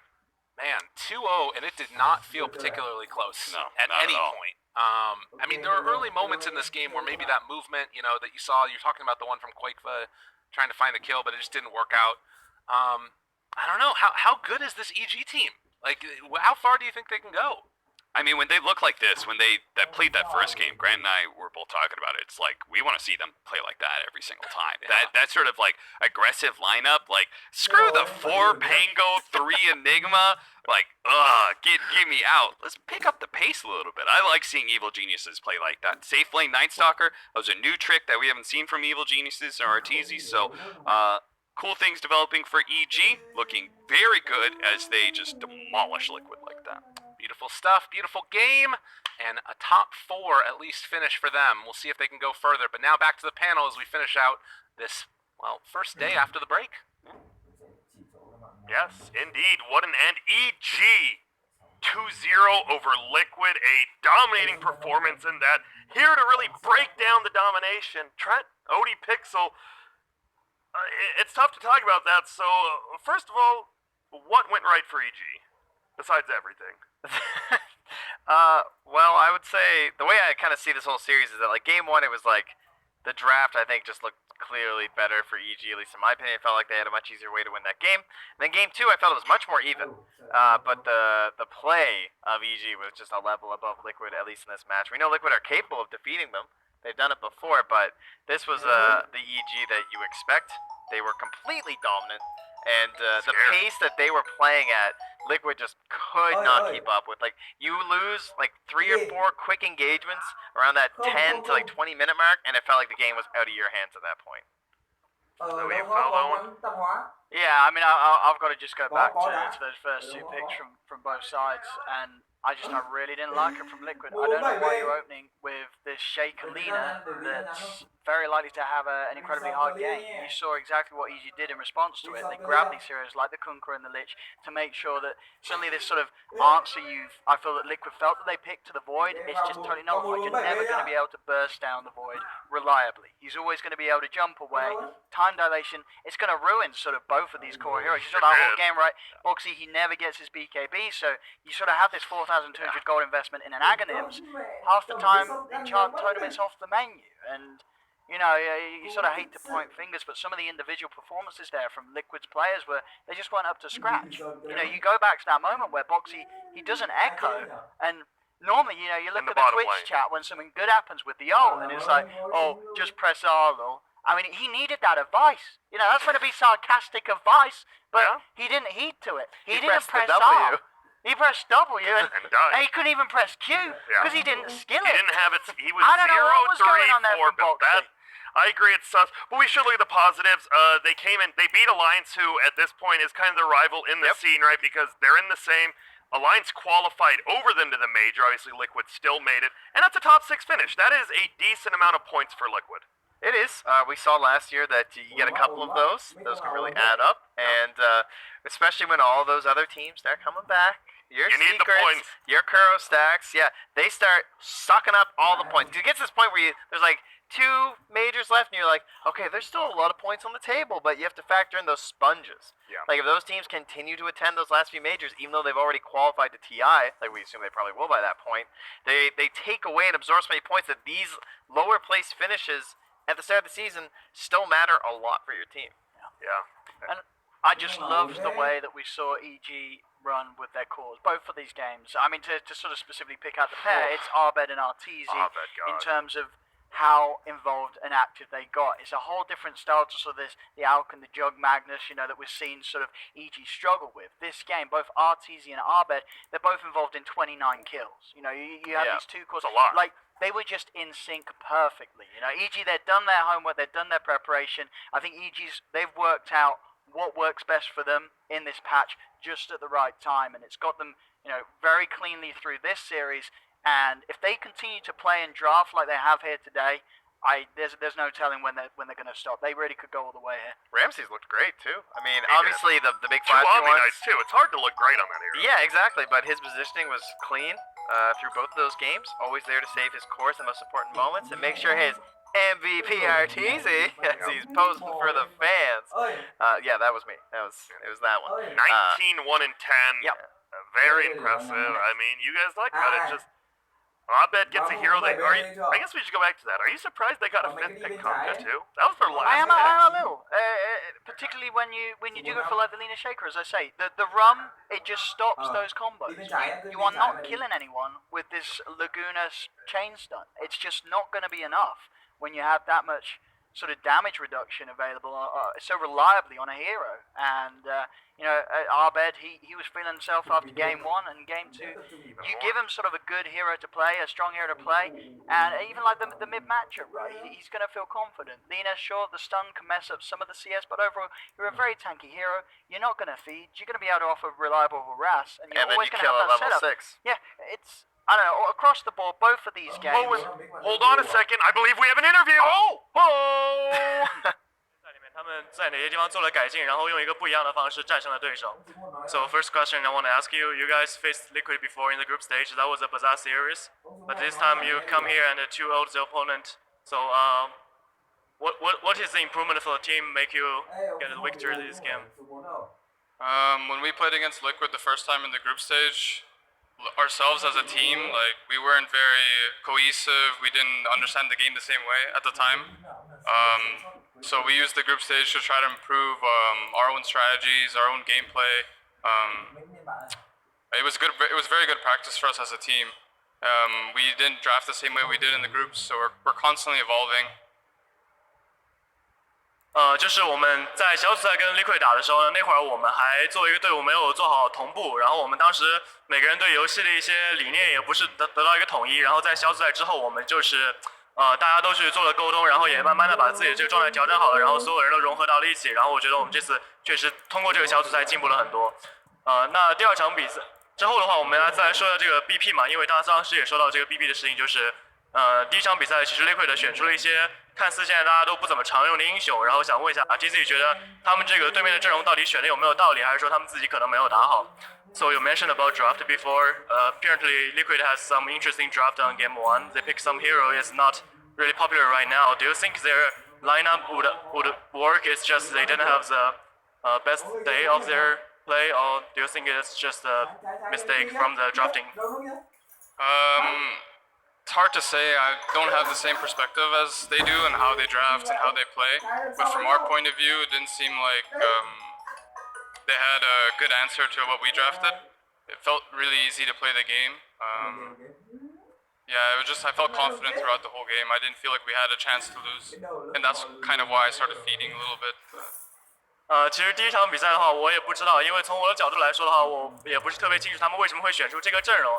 但是从我自己的体验来说的话，就是我们当时打的就很自信，然后第1场比赛他们也没有特别给我们做出一些实质性的挑战，所以最后打着我就开始送了。第3个问题啊，就是想问一下，其实他也说到第1场比赛，选了一个打架和夜魔，然后第2场比赛的话，可能拿回了他自己更熟悉的这个虚空假面，所以想问一下 DZ 对于自己来说更喜欢玩哪种核心？So First game you play Night Stalker, it's a fighting core. The second game you go back and play a traditional core like Void. So which kind of hero do you prefer? I view Night Stalker and Void as the same kind of hero, in my opinion. You can always carry the game, even if you're playing Night Stalker or Bristleback, or like, there's a different definition of carrying. For me, I'm just trying to provide vision for Storm, and that is like how I'm trying to carry the game. I'm trying to understand how we win this game. Of course, I just love Void right now, so I would prefer to play Void every game if I could. It's exciting because you have like a big AoE spell, you can impact the game. That's why I like Night Stalker too, because it feels like you have a chance to really impact the game. You know, you can do some blink in the back line, you can silence people that could change the fight. So I like playing those kinds of heroes. 其实对我来说，我不知道为什么，但我觉得夜魔跟虚空假面是同一种这个核心英雄，就是你都是可以刷起来之后带着队友去赢的。当然，像第一场比赛的话，我的作用可能更多的就是给我的队友这个蓝猫提供一些视野，帮助他去控制这个比赛的局势。那第二场比赛的话，说实话，我最近特别喜欢虚空这个英雄，因为他这个大招，然后他有切入可以找后排，然后他还有这个二技能可以锁其他人的技能，所以就是感觉可以做到事情特别多。所以我如果希望的话，我希望我每场比赛都能拿到虚空假面。那对我来说的话，其实都无所谓啊。好的，那我们也是感谢 RTZ 来接受了我们的采访，我们把剩下时间交给舞台。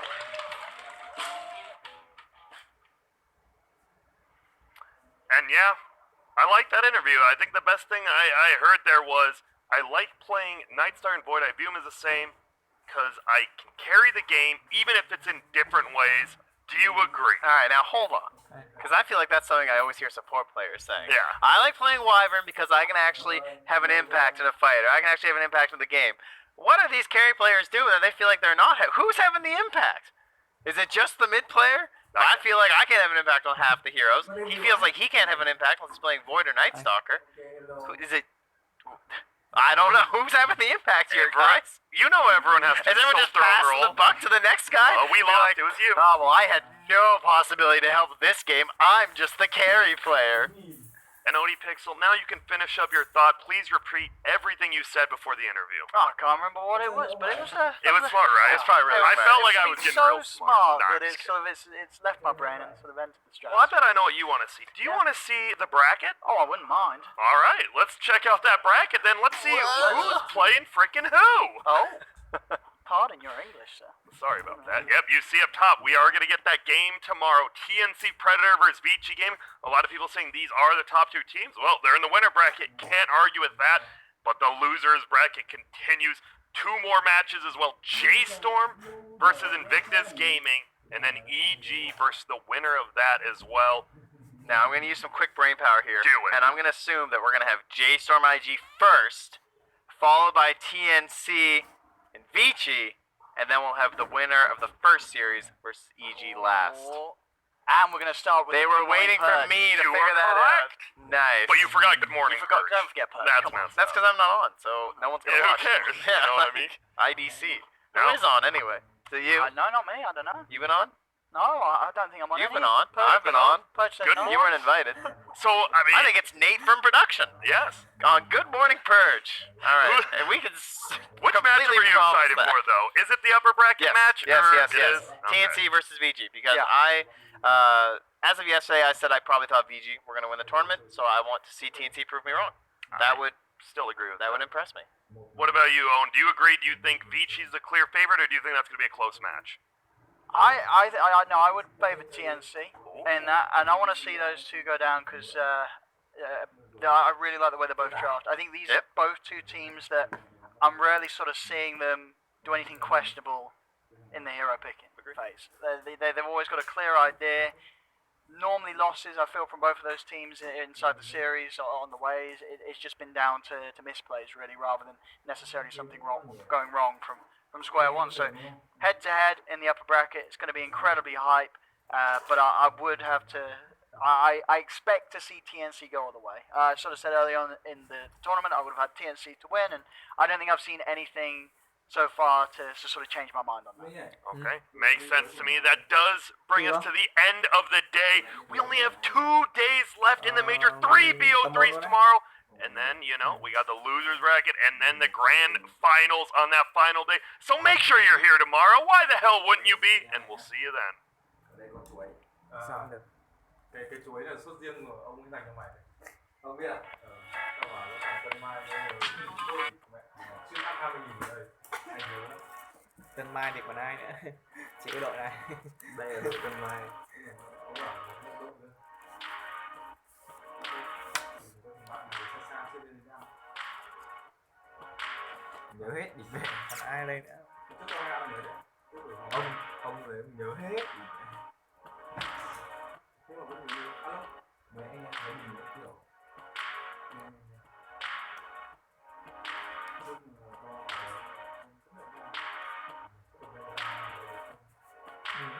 Rất là dài năm này thế mới gì là đắt đắt chủ quán nếu mà không gọi đắt thì là xin nó làm gì đấy FPS đấy biết lên đi đừng có đá để xin đá không một còn đấy mà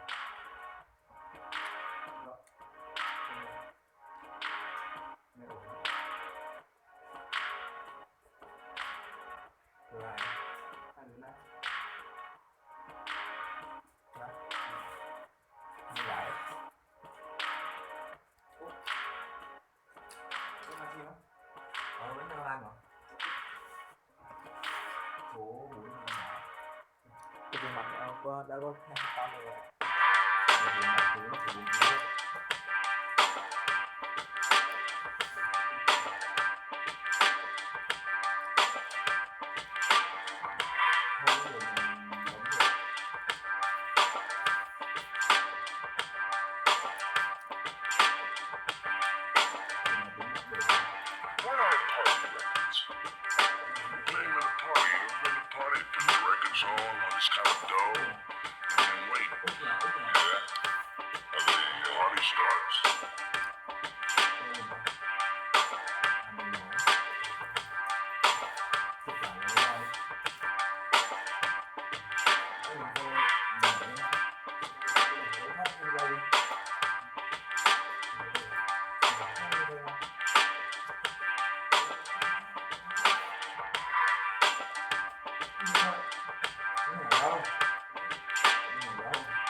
Cười vào mặt tao cười vào mặt tao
vẫn là tên cuối cùng.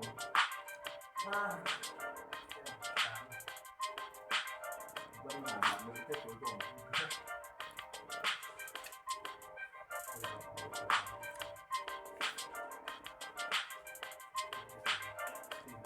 Nãy ở này còn thiếu sao? Tăng nóc phát cả là đúng không? Xin quất áo quất rồi.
Có giờ lên được 30 người.